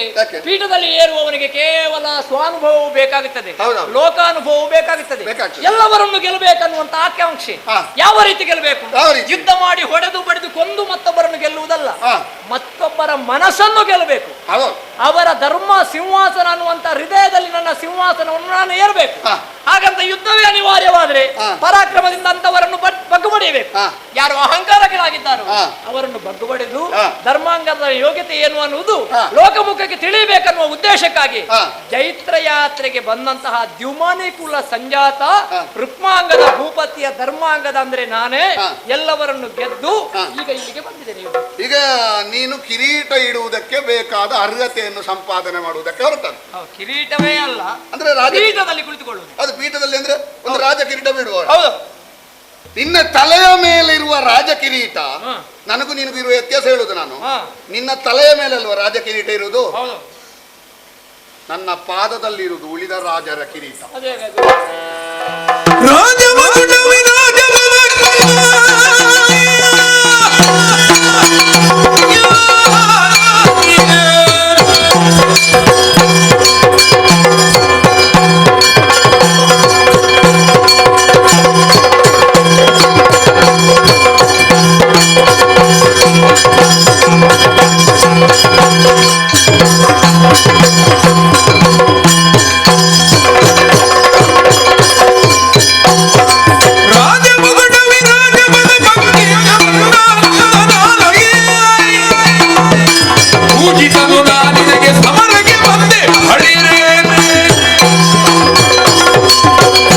ಧರ್ಮಾಂಗದ ಕಿರೀಟ ಇಡುವುದಕ್ಕೆ, ನಿನಗೆ ರಾಜ್ಯಾಭಿಷೇಕ ಮಾಡುವುದಕ್ಕೆ ನಿನ್ನ ಅಪ್ಪಯ್ಯ ಸನ್ನದ್ಧನಾಗುವ ವೇಳೆಯಲ್ಲಿ ನೀನೇ ಹೇಳಿದಂತೆ ನೀನೇ ಒಪ್ಪಿಕೊಂಡೆ. ಕೇವಲ ತಂದೆಯಿಂದ ಬಂದಂತ ಪರಂಪರೆಯ ಕಿರೀಟ ಅಲ್ಲ ಬೇಕಾದ್ದು, ಅರ್ಹತೆಯನ್ನು ಸಂಪಾದಿಸಿದ ಮೇಲೆ ಬೇಕು. ನನಗೂ ನಿನಗೂ ಇರುವ ವ್ಯತ್ಯಾಸ ಅದು. ಯಾವ ಕಿರೀಟ ಇಡುವ ಅರ್ಹತೆ ಅಂತ ನೀನು ಹೇಳಿದ್ಯೋ ಅದು ನನ್ನ ಪಾದದ ಬುಡದಲ್ಲಿ ಉಂಟು. ಇಡೀ ಅಖಂಡಾರ್ಯಾವರ್ತದ ಪ್ರತಿಯೊಬ್ಬ ರಾಜನು ಅವರ ಮುಕುಟವನ್ನು ತಾಗಿಸುವುದು ಭರತನ ಪಾದಕ್ಕೆ.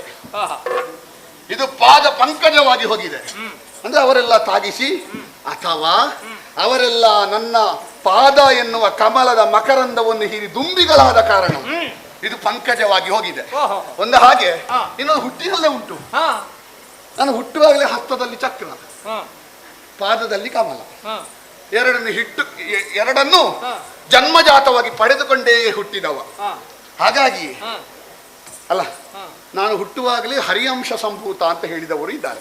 ಬಿಡು, ನಾನು ಹುಟ್ಟುವ ಮೊದಲು ಗಾಂಧರ್ವ ವಿವಾಹದ ಮೂಲಕ ನನ್ನ ತಾಯಿ ಗರ್ಭಿಣಿಯಾದ ವೇಳೆಯಲ್ಲಿ ಸ್ತ್ರೀ ಸಹಜವಾದ ನಾಚಿಕೆಯಿಂದ ಕಣ್ವ ಮಹರ್ಷಿಗಳನ್ನು ಕಾಣುವುದಕ್ಕೆ ಹಿಂದೇಟು ಹಾಕಿದಳಂತೆ. ಹಾಗೆ ಹೇಳಿದ್ರಂತೆ ಕಣ್ವ ಮಹರ್ಷಿಗಳು, ನೀನು ಹಿಂದೇಟ ಹಾಕಬೇಕಾದಿಲ್ಲ, ನಿಮ್ಮ ಸಮಾಗಮದಿಂದ ಆದಂತಹ ಗರ್ಭದಲ್ಲಿ ಹುಟ್ಟುವ ಮಗ ಪ್ರಪಂಚವನ್ನೇ ಗೆಲ್ಲುವಂತ ಅಖಂಡ ಭೂಮಂಡಲದ ಚಕ್ರವರ್ತಿ ಆಗುತ್ತಾನೆ. ಕಣ್ವ ಮಹರ್ಷಿಗಳಂತ ತ್ರಿಕಾಲಜ್ಞಾನಿಗಳು ಹೇಳಿದ್ದು. ನೀನೊಂದು ಮಾತಿನ ಮಧ್ಯೆ ಮಾತು ಹೇಳಿದ್ದಿ, ಮನಸ್ಸನ್ನು ಬೆಚ್ಚಿಸುವುದಲ್ಲ, ಮನಸ್ಸನ್ನು ಮೆಚ್ಚಿಸುವುದು. ನಾನು ಚಕ್ರವರ್ತಿ ಆದದ್ದು ಹಾಗೆ. ಚಕ್ರವರ್ತಿ ಬೇರೆ, ಸಾಮ್ರಾಟ ಬೇರೆ. ಒಂದೇ ಕಾಲದಲ್ಲಿ ಇಬ್ಬರು ಚಕ್ರವರ್ತಿಗಳಿರಬಹುದು, ಒಂದೇ ಕಾಲದಲ್ಲಿ ಇಬ್ಬರು ಸಾಮ್ರಾಟರಿರುವುದಕ್ಕಿಲ್ಲ. ಯಾಕೆ? ಇಕ್ಷ್ವಾಕು ಚಕ್ರವರ್ತಿ ಆಗಿರುವಾಗಲೇ ಈ ಕಡೆಯಿಂದ ಪುರೂರವನು ಚಕ್ರವರ್ತಿ ಆಗಿದ್ದ. ಸಮ್ರಾಟನಾದದ್ದು ಹಾಗೆ ಮತ್ತೊಬ್ಬರ ತಲೆ ಬಡಿದಲ್ಲ. ನಾನು ದಿಗ್ವಿಜಯ ಮಾಡ್ಲಿಲ್ವೋ? ಮಾಡಿದ್ದೇನೆ. ಯಾರನ್ನು? ಶಕರನ್ನು, ಯವನರನ್ನು, ಮಾಳರನ್ನು, ಆಂಧ್ರಾಜ್ಯರನ್ನು, ಬ್ರಾಹ್ಮಣ ವಿದ್ರೋಹಿಗಳನ್ನು ಪಡೆದಿದ್ದೇನೆ. ಮತ್ತೆಲ್ಲ ಕಡೆ ನಾನು ದಿಗ್ವಿಜಯ ಮಾಡಿದ್ದು ಹೇಗೆ ಗೊತ್ತುಂಟಾ? ನಿನ್ನ ಹಾಗೆ ಬಿಲ್ಲುಬಾಣ ಹಿಡಿದುಕೊಂಡು ಬಂದು ದಿಗ್ವಿಜಯ ಮಾಡಿದ್ದಲ್ಲ ನಾನು. ಅಶ್ವಮೇಧ 123 ಅಶ್ವಮೇಧ ಮಾಡಿದಂತ ದಾನ ಧರ್ಮಾದಿಗಳನ್ನು ಮಾಡಿ ಸಮ್ರಾಟನೆನಿಸಿಕೊಂಡಂತ ಭರತ ಪ್ರಪಂಚದಲ್ಲಿ ಭರತನ ದಾನಕ್ಕೆ, ಭರತನ ಧರ್ಮಕ್ಕೆ, ಪ್ರಪಂಚಕ್ಕೆ ಪ್ರಪಂಚವೇ ತಲೆಬಾಗುತ್ತದೆ. ಅಂತಲ್ಲಿ ಹುಡುಗಾಟಿಕೆಯಿಂದ ನೀನು ಆಯುಧ ಹಿಡಿದುಕೊಂಡು ಬಂದಿಯಲ್ಲ, ಬೀಳು ಪಾದಕ್ಕೆ ಕೈ ಮುಗಿ ಹರಸ್ತೇನೆ. ನನ್ನ ಪಾದಕ್ಕೆ ಹರುಷವಾಯ್ತು ಹರುಷವಾಯ್ತು ನಿನ್ನ ವಚನವು, ಹರುಷವಾಯ್ತು ನಿನ್ನ ವಚನವು, ಹರುಷವಾಯ್ತು ನಿನ್ನ ವಚನವು ಹೇಳುತ್ತ ಹರ್ಷವಾಯ್ತು ನಿನ್ನ ವಚನವು ಹರ್ಷವಾಯ್ತು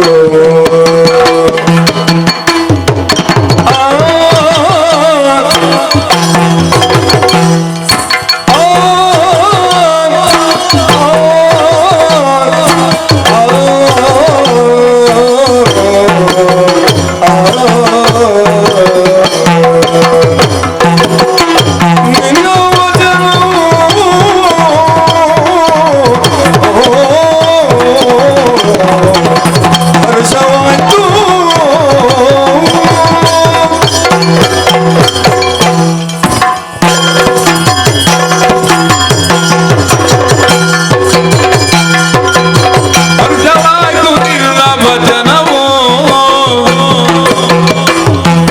ಹರುಷವಾಯ್ತು ನಿನ್ನ ವಚನವು ಕೇಳುವುದೆನ್ನ ಮನಸ್ಸಿಗೀಗ ಹರುಷವಾಯ್ತು ನಿನ್ನ ವಚನವು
ಈಗ ಹರುಷ ಹರುಷ ಹರುಷವಾಯ್ತು ನಿನ್ನ ವಚನವು ಹೇಳುತ್ತನ ಮನಸ್ಸಿಗೀಗ.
ನಗು ಬರ್ತದೆ ನಿನ್ನ ಮಾತು ಕೇಳುವಾಗ. ನಿನಗೆ ಸಂತೋಷ ಆಯ್ತು ಅಂತ ನೀನು ಇಷ್ಟು ಕುಣಿಯಾಗಲೇ ಗೊತ್ತಾಯ್ತು ನನಗೆ. ಹೌದೌದು. ಯಾವ ರೀತಿಯ ಸಂತೋಷ ಆಯ್ತು? ಯಾವ ರೀತಿಯ? ಒಂದು ಹಾಸ್ಯಾಸ್ಪದವಾದಂತಹ ಸಂತೋಷ. ಅಪಹಾಸ್ಯವಾಗಿ ಆಯ್ತಾ ಮಾತಾಡಿ? ಹೌದೌದು. ಹೇಗದು? ನಾನು ನೀನು ಹೇಳಿದ್ದಕ್ಕೆ ಸಂತೋಷ ಆಗಿ ಕುಂದದ್ದಲ್ಲ, ಮತ್ತೆ ನಿನ್ನನ್ನು ಹಾಸ್ಯ ಮಾಡಿದ್ದು ನಾನು. ಅಪಹಾಸ್ಯ? ಹೌದೌದು. ನೀನು ಹಾಸ್ಯ ಮಾಡ್ತೀಯಲ್ವಾ? ಅಯ್ಯೋ, ಕೆಲವು ಸಂದರ್ಭ ಅದು ಮಾಡಬೇಕಾಗುತ್ತದೆ. ಸರಿ ಅಲ್ಲ, ನಾನು ಅದನ್ನು ಆಕ್ಷೇಪ ಮಾಡಿದ್ದಲ್ಲ, ಕೇಳಿದ್ದು ಮಾಹಿತಿಗೆ. ಯಾಕೆ ಹಾಗೆ ಮಾಡಿದ್ದು? ಯಾಕೆ? ನಿನ್ನ ಮಾತು ಕೇಳುವಾಗ ಹಾ, ನಾನು ಚಕ್ರವರ್ತಿ. ಹೌದು. ಎಷ್ಟೋ ಮಂದಿಯವರ ಮಂಡೆಯನ್ನು ಬರ್ತಿದ್ದೇನೆ. ಹೌದು. ಅವರ ಕಿರೀಟ ನನ್ನ ತಲೆಯನ್ನು, ನನ್ನ ಕಾಲನ್ನು, ನೊಸಲನ್ನು ಹಾ ಮುತ್ತುವುದಕ್ಕೆ ಪ್ರಾರಂಭಿಸಿದೆ. ನಾನು ಮತ್ತೊಬ್ಬರ ಮಂಡೆ ಬಡಿದಕ್ಕಿಂತ ಹೆಚ್ಚು ಅಶ್ವಮೇಧದಲ್ಲಿ ಅವರ ಮಂಡೆ ತಗ್ಗಿಸುವ ಹಾಗೆ ಮಾಡಿದ್ದೆ. ಎಷ್ಟು ಅಶ್ವಮೇಧ ಮಾಡಿದ್ದು ನೀನು? 123. ಒಳ್ಳೇದು, ಅದೆಲ್ಲ ಗೊತ್ತಾಗಿ ಇಲ್ಲಿಗೆ ಬಂದದ್ದು. ಹೌದಾ? 100 ಅಶ್ವಮೇಧ ಮಾಡಿದ ನಿನ್ನನ್ನೇ ಸೋಲಿಸಿದ್ರೆ ನಾನು ಮತ್ತೆ ಅಶ್ವಮೇಧ ಮಾಡಬೇಕು ಅಂತ ಇಲ್ಲ. ಹಾಗೆ ಉಂಟಾ? ಹೌದೌದು. ಎಷ್ಟೋ ಮಂದಿ ಯವನರನ್ನು ಬಡಿದ ನಿನ್ನನ್ನು ನಾನು ಬಡಿದ್ರೆ ಅದೊಂದು ಕಥೆ ಉಂಟು. ಹಾಗಾಗಿತ್ತೋ ಹೇಗೆ? ಯಾಕದು? ಒಂದು ಇಲಿ, ಹೆಣ್ಣು ಇಲಿ ಓಡಾಡ್ತಾ ಆಯ್ತಂತೆ ಋಷಿಯ ಸಮ್ಮುಖದಲ್ಲಿ. ಹೆಣ್ಣು ಇಲ್ಲಿ ಓಡಾಡುವುದನ್ನು ಕಂಡು ಅದರ ಮೇಲೆ ಅನುಕಂಪ ಬಂದು ಆ ಹೆಣ್ಣು ಇಲ್ಲಿ ಯುವತಿ ಆಗಿತ್ತಂತೆ. ಋಷಿ ಹೇಳಿದಂತೆ, ನಿನಗೆ ಸೂರ್ಯನ್ನೇ ಮದುವೆ ಮಾಡ್ಲಿಯಾ? ಬೇಡ ಬೇಡ ಬೇಡ, ಸೂರ್ಯನಿಗೆ ಮೋಡ ಅಡ್ಡ ಬರ್ತದೆ ಅಂತ ಹೇಳಿದಂತೆ. ಆ ಮೋಡ ಅಡ್ಡ ಬರ್ತದೆ, ಹಾಗಾದ್ರೆ ಮೇಘರಾಜನನ್ನು ನಿನಗೆ ಮದುವೆ ಮಾಡುವ? ಬೇಡ ಬೇಡ ಬೇಡ, ಮೇಘರಾಜನನ್ನು ತಡೆಯುವಂತ ಗಾಳಿ ಉಂಟು, ಹಾಗಾದ್ರೆ ವಾಯುದೇವನನ್ನೇ ಮದುವೆ ಮಾಡುವುದಾ? ವಾಯುದೇವನು ಬೇಡ, ಅವನಿಗೆ ಪರ್ವತ ಅಡ್ಡ ಬರ್ತದೆ ಅಂತ. ಪರ್ವತ ಅಡ್ಡ ಬಂದ್ರೆ ಪರ್ವತರಾಜನನ್ನೇ ಮದುವೆ ಮಾಡುವುದಾ? ಬೇಡ ಬೇಡ ಬೇಡ, ಪರ್ವತರಾಜನನ್ನು ಇಲ್ಲಿ ಕೊರೆಯುತ್ತದೆ ಅಂತ. ಈಗ ಹಾಗೆ ಪರ್ಯಾಯವಾಗಿ ನೋಡಿದ್ರೆ ಸೂರ್ಯನಿಗಿಂತ ಇಲ್ಲಿ ದೊಡ್ಡವ ಅಂತ ಒಪ್ಪಿಕೊಳ್ಳಬೇಡುವ? ಹಾಗೆ ಹೇಳಲಿಕ್ಕೆ ಆಗ್ತದ? 123 ಅಶ್ವಮೇಧ ಮಾಡಿದವನಿಗೆ ಒಬ್ಬ ಬಡ್ದ್ರೆ 123 ಅಶ್ವಮೇಧ ಮಾಡಿದಾಗ ಬಡ್ದದ್ದು ಮಾತ್ರ ಆಗುದು, ಅಶ್ವಮೇಧ ಮಾಡಿದಾಗ ಆಗುದಿಲ್ಲ. ನಾನು ನಿನ್ನನ್ನು ಎತ್ತರಕ್ಕೆ ಏರಿಸಿದ್ದು, ನೀನು ನಿನ್ನನ್ನು ಬಿಲ ತೊರೆಯುವ ಹೀಗೆ ಸಮಾನ ಅಂತ ಹೇಳಿದ್ರೆ ಅದು ಉಪಮೇಯ. ಕವಿಯಾದವ ಹೇಳ್ತಾನೆ, ನನ್ನ ಹೆಂಡತಿ ಚಂದಿರಮುಖಿ ಅಂತ ಹೇಳುವಾಗ ಹೆಂಡತಿ ಬಂದು ಅವನ ಜುಟ್ಟು ಹಿಡಿದು ಚಂದ್ರಲೋಕದಲ್ಲಿ ಹೊಂಡ ಉಂಟು, ನನ್ನ ಮುಖದಲ್ಲಿ ಎಲ್ಲಿ ಉಂಟು ಹೊಂಡ ಅಂತ ಕೇಳಲಿಕ್ಕುಂಟಾ? ಇಲ್ಲ, ಇಲ್ಲಿ ಇಂತ ಉಪಮೆಗೆ ಕೊಟ್ಟದ್ದು ನಾನು. ಅಲ್ಲಲ್ಲ, ಆಗೊಂದು ಮಾತು ಹೇಳಿದಿಲ್ಲ, ನನಗಿದನ್ನು ಹೆಚ್ಚು ಉದ್ದ ಮಾಡುವ ಅಪೇಕ್ಷೆ ಇಲ್ಲ ಇಲ್ಲ ಅಂತ ಹೌದು. ಅದನ್ನು ಹೇಳಿ ಹೀಗೆ ಮಾಡುದ ನೀನೀಗ? ನೀನು ಮಾತಾಡುವುದರಿಂದ ಉದ್ದ ಆಗುದು ಬಿಟ್ರೆ ನೀನು ಮಾತಾಡಿದ್ರೆ ನಾನು ಉದ್ದ ಮಾಡುದೇ ಇಲ್ಲ. ಅಲ್ಲಲ್ಲ ನನಗೆ ಅಪೇಕ್ಷೆ ಇಲ್ಲ, ನೀನು ನನ್ನನ್ನು ಉದ್ದ ಮಾಡಿಸು. ಈಗ ನಾನು ಮಾತಾಡಿ ಉದ್ದ ಆಗುದಲ್ಲ, ಮಾತಾಡುವುದಕ್ಕಾಗಿ ಬಂದಿದ್ಯಲ್ಲ. ನಾನು ಮಾತಾಡುವುದಕ್ಕಾಗಿಯೇ ಬಂದದ್ದು. ಯಾಕೆ ಹೇಳಿದೆ? ಯಾಕೆ? ಈಗ ಪರ್ವತವನ್ನು ಇಲಿ ಕೊರೆಯುತ್ತದೆ ಅಂತ ಹೇಳಿ ಪರ್ವತಕ್ಕಿಂತ ಇಲಿ ದೊಡ್ಡದಾಗ್ಲಿಕ್ಕಿಲ್ಲ. ಆ ಪರ್ಯಾಯವಾಗಿ ನೋಡಿದ್ರೆ ಸೂರ್ಯನಿಗಿಂತ ದೊಡ್ಡದಾಗ್ಬೇಕು. ಅಲ್ಲ ಅಂತ ನಾನು ಹೇಳೋದು. ಅದೇ ಈಗ ಅಶ್ವಮೇಧ 120 ಮಾಡಿದವನಿಗೆ ನೀನು 124 ಅಶ್ವಮೇಧ ಮಾಡಿದ್ರೆ ಅದಕ್ಕಿಂತ ಹೆಚ್ಚು ಅಂತ ಆಗ್ತದೆ. ಅದು ಬಿಟ್ಟರೆ ಅವನಿಗೆ ಹೊಡೆದ್ರೆ ನೀನು 123 ಅಶ್ವಮೇಧ ಮಾಡಿದಾಗ ಆಗ್ತದ? ಅಶ್ವಮೇಧ ಎಲ್ಲ ಮಾಡ್ಲಿಕ್ಕೆ ಹೋಗ್ಲಿಕ್ಕಿಲ್ಲ. ಸರಿ, ಅಶ್ವಮೇಧ ಮಾಡುವ ಉದ್ದೇಶವೂ ಅಲ್ಲ. ಹಾ. ನಾನು ಹೇಳಿದ್ದೇನು? ಏನು? ನನಗೆ ಲೋಕಾನುಭವ ಬೇಕು. ಸರಿ. ಎಲ್ಲವರ ಹೃದಯ ಸಿಂಹಾಸನದಲ್ಲಿ ಜಾಗ ಬೇಕು. ಸರಿ. ಯಾರು ಅಹಂಕಾರಿಗಳಾಗ್ತಾರೋ ಅವರನ್ನು ಪಡಿಬೇಕು. ಮತ್ತೆ ನಿನ್ನ ಕಾಲು ಹಿಡಿಯಲಿಕ್ಕೆ ನೀನು ಯುದ್ಧ ಮಾಡಿ ನನ್ನನ್ನು ಸೋಲಿಸ್ತಿದ್ರೆ ನೀನು ಹೇಳಬೇಕು ಅಂತಿಲ್ಲ, ನಾನೀಗ ಶಾಸ್ತ್ರಾಂಗ ಪ್ರಾಣಾಯಾಮ ಮಾಡ್ತಿದ್ದೆ. ಈಗ ಸಮಸ್ಯೆ ಯುದ್ಧ ಮಾಡದೆ ನಿನ್ನ ಬರೇ ಬಡಿವಾರದ ಮಾತನ್ನು ಕೇಳಿ ನಿನ್ನ ಕಾಲನ್ನು ಹಿಡಿಯಬೇಕು ಅಂತಾದ್ರೆ ಈ ಚಕ್ರವರ್ತಿತ್ವ ಅನ್ನೋದು ನಿನಗೆ ಹುಟ್ಟುವಾಗಲಿತ್ತ? ಇಲ್ಲ. ನೀನು ಸಂಪಾದನೆ ಮಾಡಿದಲ್ಲ, ಹೌದು, ಅದಕ್ಕೊಂದು ಬಾಧಿತ ಅಂತ ಉಂಟಲ್ಲ, ಉಂಟು ಅಲ್ವಾ? ಹೌದು. ಚಕ್ರವರ್ತಿಯಾಗಿ ನೀನು ಉಳಿಲಿಕ್ಕಿಲ್ವಲ್ಲ. ನಿನಗಿಂತ ನಂತರ ಮತ್ತೊಬ್ಬ ಬರ್ತಾನೆ, ನಿನಗಿಂತ ಮೊದಲು ಮತ್ತೊಬ್ಬ ಇದ್ದಾನೆ. ಒಮ್ಮ ಸೂರ್ಯ ವಂಶಕ್ಕಾದ್ರೆ ಮತ್ತೊಮ್ಮೆ ಚಂದ್ರವಂಶಕ್ಕೆ. ಈಗ ನೀನು ಚಂದ್ರವಂಶೀಯನಾದವ ಚಕ್ರವರ್ತಿ ಆಗಿದ್ದಿ. ಅಲ್ಲ ನಾನೊಂದು ಕೇಳುದು ನಿನಗೆ, ಹುಟ್ಟಿದವ ಸಾಯಲೇಬೇಕು ಅಂತ ನಾವು ಇವತ್ತೇ ಸ್ಮಶಾನದಲ್ಲಿ ಜಾಗ ಹುಡುಕ್ಲಿಕ್ಕೆ ಉಂಟಾ? ಆಗುದಿಲ್ಲ. ಇಲ್ಲ ಅಲ್ಲ, ಹಾಗಂತ ಸಾಯ್ಲಿಕ್ಕಿಲ್ಲ ಅಂತ ನಾನು ಕೂತ್ಕೊಳ್ಳಿಕ್ಕೆ ಆಗುದಿಲ್ಲ. ಅದೇ ಚಕ್ರವರ್ತಿ ಈಗ ಆಗಿರುವಾಗ ಇನ್ನು ನಿನ್ನ ನಂತರ ಮತ್ತೊಬ್ಬ ಬರ್ತಾನೆ, ಇದಕ್ಕಿಂತ ಮೊದಲು ಇಂದೊಬ್ಬ ಮತ್ತೊಬ್ಬ ಕೈ ಮುಗಿಯೋದಿರ್ಲಿ. ಯಾಕೆ ಹೇಳಿದ್ದು ಅಂತ ಕೇಳು. ಯಾಕೆ? ನೀನು ಸಾಯದೇ ಉಳಿಯುತ್ತಿದ್ರೆ, ನೀನು ಸ್ಥಿರಂಜೀವಿಯೋ ಚಿರಂಜೀವಿ ಆಗುತ್ತಿದ್ರೆ ನಿನ್ನ ಕಾಲು ಹಿಡಿತಿದ್ದೆ. ಈ ಚಕ್ರವರ್ತಿತ್ವ ಅಬಾಧಿತವಾದಂತಹ ಒಂದು ಪೀಠ, ಪದವಿ ಅಲ್ವಾ? ಹೌದು. ಅದು ನಿನಗೆ ಅಬಾಧಿತವಾಗಿ ಉಳಿಯುವಂತದ್ದು, ಅದು ಬಾಧಿತವಾದದ್ದು. ಹಾಗಿದ್ರೆ ನೋಡು, ನೀನು ಸೂರ್ಯವಂಶದವ, ಗೌರವ ಉಂಟು. ಈಗ ಚಂದ್ರವಂಶದ ಚಕ್ರವರ್ತಿ ಆದ ನಳ ಇರುವಾಗ ಸೂರ್ಯವಂಶದ ಋತುಪರ್ಣ ಅವನಿಗೆ ಕೈ ಮುಗಿಲಿಲ್ವಾ? ಹಾಗೆ ನೀನು ನಳನ ಸಾಮಂತ ಋತುಪರ್ಣ. ಹೌದು, ನೀನಲ್ಲ, ನಾನು ಸರ್ವಜಿತ್ ಸಾಮ್ರಾಟ. ನೀವು ಒಪ್ಪಿಕೊಳ್ಳಬೇಡುವ ಸಾಮ್ರಾಟನನ್ನು? ಒಪ್ಪಿಕೊಳ್ಳಬೇಕು ಅಂತ ಆದ್ರೆ ಚಿನ್ನದ ಹೊಳಪೇನು, ಅದರ ಬೆಲೆ ಏನು ಅನ್ನೋದು ನಮಗೆ ಗೊತ್ತಾಗಬೇಕೋ ಬೇಡವೋ? ಹೇಗೆ ಅದು ಗೊತ್ತಾಗೋದು? ಗೊತ್ತಾಗಬೇಕು ಅಂತಾದ್ರೆ ನಿನ್ನ ಕಾಲು ಹಿಡಿಬೇಕು ಅಂತಾದ್ರೆ ಅಬಾಧಿತವಾದಂತಹ ಪದವಿಯನ್ನು ಪಡೆದವರಾಗಿರ್ಬೇಕು. ಈಗ ಹೊಳಪು ಗೊತ್ತಾಗಬೇಕಾದ್ರೆ ಅದನ್ನು ಹೊರಿಬೇಕಲ್ಲ? ಹೌದೌದು. ಆದ್ರೆ ಸಮಸ್ಯೆ ಅಂತ ಗೊತ್ತುಂಟಾ? ಹೊಳಪು ಹೆಚ್ಚಾಗ್ತದೆ, ಬಂಗಾರ ಸ್ವಲ್ಪ ಕಡಿಮೆ ಆಗ್ತದೆ. ಆದ್ರೆ ಹೊಳಪುಂಟಲ್ಲ, ಈ ಹೊಳಪಿಲ್ಲದ ತುಂಬಾ ಬಂಗಾರಕ್ಕಿಂತ ಹೊಳಪಿರುವ ಸ್ವಲ್ಪ ಬಂಗಾರವಾದ್ರೂ ಶ್ರೇಷ್ಠ ಅಲ್ವಾ? ಆದ್ರೆ ಕೆಲವೊಮ್ಮೆ ಏನಾಗ್ತದೆ ಗೊತ್ತುಂಟಾ? ಹೊಳಪನ್ನೇ ನಿರೀಕ್ಷಿಸಿದವನಿಗೆ ಹೊಳಪು ಅಂತ ಹೇಳಿ ಕೃತಕ ಬಂಗಾರವು ಕೊಡ್ತಾರೆ. ನಿಜವಾದ ಬಂಗಾರ ಹೊಳಪಿಲ್ಲದಿದ್ರು ಆದೀತು ಅಂತ ಯೋಚಿಸುವವನಿಗೆ ಗಟ್ಟಿ ಬಂಗಾರ. ನೀನೆಲ್ಲ ನಿನ್ನ ಮಟ್ಟದಲ್ಲೇ ಉಳಿದವರನ್ನು ಯಾಕೆ ಅಳಿಯುತ್ತಿ ಪುಣ್ಯಾತ್ಮ? ಮಟ್ಟ ಎಂತದ್ದು? ನಾನು ಹೇಳಿದ್ದು ವಾಸ್ತವವನ್ನು. ಹೌದೌದು. ಈಗ ಅಬಾಧಿತವಾದಂತಹ ಯೋಗ್ಯತೆಯನ್ನು ಹೊಂದಿದವರು ಯಾರು ಈ ಲೋಕದಲ್ಲಿ? ಯಾರು? 3 ಮೂರ್ತಿಗಳು ಮಾತ್ರ. ಹೌದು, ಅವರಿಗೂ ಒಂದು ಕಲ್ಪಾಂತಕ್ಕೆ ಉಂಟು. ಬಿಡುವ, ಕಲ್ಪದವರೆಗೆ ಒಂದು ಕಲ್ಪಕ್ಕೆ ಅವರೇ. ನಾವೇನು ಕಲ್ಪಾಂತದವರಲ್ವಲ್ಲ. ನಾವು ಬದುಕಿದ್ರೆ 1000 ವರ್ಷ ಬದುಕಿವು ಅಲ್ವಾ? ಹಾಗಿದ್ರೆ ಅವರು ಮಾತ್ರ ಈ ಲೋಕದಲ್ಲಿ ಅಬಾಧಿತವಾದಂತಹ ಯೋಗ್ಯತೆಯನ್ನು ಹೊಂದಿದವರು. ಸರಿ. ಅದರಲ್ಲಿ ಬ್ರಹ್ಮ, ನಿನ್ನನ್ನು ಬ್ರಹ್ಮ ಅಂತ ಹೇಳಬೇಕಾ? ಏನಾಯ್ತು ಸಮಸ್ಯೆ? ಬ್ರಹ್ಮನಿಗೆ 5 ತಲೆ. ಹೌದು, ನಿನಗೆ ಒಂದೇ ತಲೆ. ಹಾಗಾಗಿ ಇದು ಯಾರ ಶೈಲಿ? ಇದು ಯಾರ್ದು? ನನ್ನದ್ದೇ. ನನಗೆ ಯಾವುದೋ ಬೇರೆ ಶೈಲಿ ಆಗಿ ಕೇಳಿ. ನಾನು ಮತ್ತೊಬ್ಬರ ಶೈಲಿಯನ್ನು ಮಾಡುವವನಲ್ಲ, ಬೇರೆಯವರು ಬೇಕಾದ್ರೆ ನನ್ನ ಶೈಲಿಯನ್ನು ಮಾಡಲಿ. ಅದರಲ್ಲಿ ಸಮಸ್ಯೆ ಅಂತದ್ದು ಗೊತ್ತುಂಟಾ? ಅನುಕರಣೆ ಮಾಡಿದ್ರೆ ಈಗ ನಿನ್ನ ಶೈಲಿಯನ್ನು ಮತ್ತೊಬ್ಬ ಅನುಕರಣೆ ಮಾಡಿದ ಅಂತ ಇಟ್ಟುಕೊಳ್ಳುವ, ನೀನೇ ಬೇಕು ಅಂತ ಆದ್ರೆ ಅವನನ್ನು ಕರೀದಿಲ್ಲ, ನಿನ್ನನ್ನೇ ಕರೀತಾರೆ. ನೀನು ಬೇಡ ಅಂತ ಹೇಳಿದ್ರೆ ಇಬ್ಬರನ್ನು ಕರೆಯುವುದಿಲ್ಲ. ಹಾಗಾಗಿ ನನ್ನಲ್ಲಿ ಅನುಕರಣೆ ಇಲ್ಲ, ಅನುಸರಣೆ ಉಂಟು. ಒಳ್ಳೇದು. ಯಾರಿಗೆ ಮತ್ತೊಬ್ಬರಿಗಾದ್ರೂ ಹೇಳುದು ಅನುಕರಣೆ ಮಾಡಬೇಡಿ, ಅನುಸರಿಸಿ. ಒಳ್ಳೆ ಪಾಠ. ಪೂರ್ತಿ ಅವನದ್ದೇ ಅನುಕರಣೆ ಬೇಡ, ಅನುಸರಿಸಬೇಕು. ನೀನು ಬ್ರಹ್ಮ ಅಲ್ಲ. ಹಾಗಾಗಿ ಆ ಮಟ್ಟಿನಲ್ಲಿ ನಿನಗೆ ಕೈ ಮುಗಿಯಬೇಕು ಅಂತ ಇಲ್ಲ. ಬೇಡ. ನಿನ್ನನ್ನು ಶ್ರೀಹರಿ ಅಂತ ಪೂಜಿಸೋಣವೇ? ಏನಾಯ್ತು ಸಮಸ್ಯೆ? ಅವನಿಗೆ 4 ಕೈಗಳು. 4 ಕೈ. ನಿನಗೆ ಯುಗ್ಮ 2 ಕೈಗಳು. ಈಗಲೂ ಕೈ ಹಾಗೆ ಉಂಟ ಒಂದು? ಯಾರ್ದು? ಹರಿದು. ಯಾಕೆ 4 ಕೈ? ಯಾರು ತೆಗೆದಿದ್ಯಾ? ನಾನು ತೆಗಿಲಿಲ್ಲ, ಅವ ಬೇರೆ ಬೇರೆ ರೂಪವನ್ನು ಧರಿಸುವಾಗ ಎಲ್ಲಿಯಾದ್ರೂ ಕಡಿಮೆ ಮಾಡಿದ. ಆದ್ರೆ ಚತುರ್ಭುಜ ಅನ್ನುವುದನ್ನು ಒಪ್ಪಿಕೊಳ್ಳಿ. ಹರಿಯಲ್ಲಿ ಶಂಕ ಏನು? ದೇವರಿಗೆ ಸವಾಲು ಹಾಕುದು ನೀನು? ಅಲ್ಲ, ದೇವರನ್ನು ಹೀಗೆ ಕೊಡುವಾಗ ಹರಿಯ ಭಕ್ತಿ ಅಂತ ಹೇಳಿ ಹರಿಗೆ ಈಗ ಸವಾಲ ನಿನ್ನದ್ದು ಅಲ್ಲವೋ? ಪ್ರಶ್ನೆ ಮಾಡಿದ ಕೂಡಲೇ ಅವನನ್ನು ಸವಾಲು ಮಾಡಿದ್ದು ಅಂತ ಅರ್ಥ ಅಲ್ಲ. ದೇವರನ್ನು ಹಾಗೆ ಅರಿಲಿಕ್ಕೆ ಆಗ್ತದ? ದೇವರು ಅಂದ್ರೆ ಸಮುದ್ರ ಇದ್ದ ಹಾಗೆ, ನಮ್ಮಲ್ಲಿ ಎಷ್ಟು ದೊಡ್ಡ ಪಾತ್ರೆ ಇರ್ತದೋ ಅಷ್ಟೇ ಸಿಗುದಲ್ವ ನಮಗೆ ನೀರು. ನಾವು ನಮ್ಮ ಮಟ್ಟಕ್ಕೆ ಅರಿತುಕೊಳ್ಳುದು. ಹಾಗಾಗಿ ಚತುರ್ಭುಜಾಂಕಿತನಾದಂತಹ ಹರಿಯನ್ನು ನೀನು ಅಂತ ಯೋಚಿಸುವನವೇ ನಿನಗೆ ಕೈಗಳಿರುವ ಎರಡು. ಹಾಗಾಗಿ ಹರಿಯಲ್ಲ. ಬೇಡ, ನಿನ್ನನ್ನು ಪರಮೇಶ್ವರ ಅಂತ ಪೂಜಿಸೋಣವೇ? ಏನಾಯ್ತು? ಅವ ವಿಷಮಾಕ್ಷ, ಅಸಮಾಕ್ಷ. ನಿನಗೆ ಒಂದೇ ಕಣ್ಣುಂಟು. ಒಂದು ಕಣ್ಣ? ಅಲ್ಲಲ್ಲ, ನನಗೆ ಒಮ್ಮೆ ಹೆದರಿಕೆ ಆಯ್ತು. ಒಂದು ಕಣ್ಣಿಲ್ಲ, ಎರಡು ಕಣ್ಣುಂಟು. ಹೌದು, ಒಂದು ಹಣೆಯಲ್ಲಿ ಕಣ್ಣಿಲ್ಲ, ಆ. ಎರಡು ಕಣ್ಣುಂಟು. ಆ. ಹಾಗಾಗಿ ನೀನು ಪರಮೇಶ್ವರ ಅಲ್ಲ. ಅಲ್ಲ. ಬೇಡ, ಆ. ಪರಮೇಶ್ವರನ ಮಗ ಗಣೇಶ ಅಂತ ಪೂಜಿಸೋಣವೇ. ಆ. ನಿನಗೆ ಸೊಂಡಿಲಿಲ್ಲ, ಹಾಗಾಗಿ ನೀನು ಗಣೇಶ. ಒಂದು ಸಮಸ್ಯೆ ಉಂಟು. ಸೊಂಡಿಲನ್ನೇ ಪ್ರಧಾನವಾಗಿಟ್ಟರೆ ನೀನು ಮಾವುತನ ಬಳಿಯಲ್ಲಿರುವ ಆನೆಯನ್ನು ಪೂಜಿಸಬೇಕು. ಯಾಕೆ ಯಾಕೆ? ಪ್ರಧಾನ ಸೊಂಡಿಲ ನಿನಗೆ. ಸೊಂಡಿಲು ಗಣಪತಿ ಆದ್ರೆ ಸೊಂಡಿಲು ಬೇಕು. ಹೌದು, ಹಾಗಾಗಿ ನೀನು ಅದು ಅಲ್ಲ. ಅದು ಅಲ್ಲ. ನಿನಗೆ 3 ಮೂರ್ತಿಗಳ ಯೋಗ್ಯತೆಯೂ ಇಲ್ಲ. ಒಂದು ಚಂದ ಕಾಣ್ತೇನೆ ಮೋಹನ ಅಂತ ಪೂಜಿಸುವುದಾ? ಯಾರು? ಅಲ್ಲ ಅಲ್ಲ, ಈಗ ನಿನ್ನ ಲೆಕ್ಕದಲ್ಲಿ ನೀನು ಬಹಳ ಚಂದ ಇದ್ದಿ ಅಂತ ಹೇಳುದು. ಅಲ್ಲ, ಲೋಕ ಹೇಳ್ತದೆ.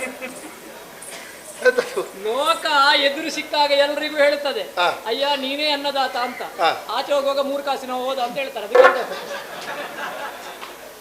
ನಾವು ಅದಕ್ಕೆ ಸಮಾಧಾನ ಪಡುವುದು ಎಂತದ್ದು ಗೊತ್ತುಂಟಾ? 4 ಮಕ್ಕಳು ಇರ್ತಾರೆ, ದಾರಿಯಲ್ಲಿ ಹೋಗುವಾಗ ಕಾಸರ್ಕನ ಮರಕ್ಕೆ ಕಲ್ಲು ಹೊಡಿತಾರಾ? ಇಲ್ಲಲ್ಲ, ಮಾವಿನ ಮರಕ್ಕೆ ಕಲ್ಲು ಹೊಡಿದು. ಯಾಕೆ? ಸಿಹಿಯಾದ ಮಾವಿನ ಹಣ್ಣು ಸಿಗುತ್ತದೆ ಅಂತ. ಇಂದಿನಿಂದ ಕಲ್ಲು ಹೊಡೆದ್ರೆ ನಮ್ಮಲ್ಲಿ ಸಿಹಿ ಉಂಟು ಅಂತ ಅರ್ಥ. ಹಾಗಾಗಿ ಆ. ನಿನ್ನನ್ನು ಆ. ಪೂಜಿಸುವುದಕ್ಕೆ ನನಗೆ ಸಾಧ್ಯ ಇಲ್ಲ. ಆ. ಒಂದೊಮ್ಮೆಗೆ ಯುದ್ಧದಲ್ಲಿ ಆ. ನನ್ನನ್ನು ಸೋಲಿಸಿ ಆ. ನೀನು ನನ್ನ ತಲೆ ಮೆಟ್ಟಿ ನಿಂತ್ರೆ ಆ. ಹಾಗೆ ನಿನಗೆ ನಮಸ್ಕಾರ ಮಾಡ್ತೇನೆ, ಹೊರತು ಇಲ್ಲದ್ರೆ ನಮಸ್ಕಾರ ಮಾಡುದು. ಅದು ಯಾಕಾಗುದು? ಹರನು ಆಗಲಿ ಏತಕ್ಕೆ? ಹರನು ಆಗಲಿ ಹರನು ನಾಗಲಿ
ಸೃಷ್ಟಿಯ ಕಲ್ಪಿಸುವೆನು ಸೃಷ್ಟಿಯ ಕಲ್ಪಿಸುವೆನು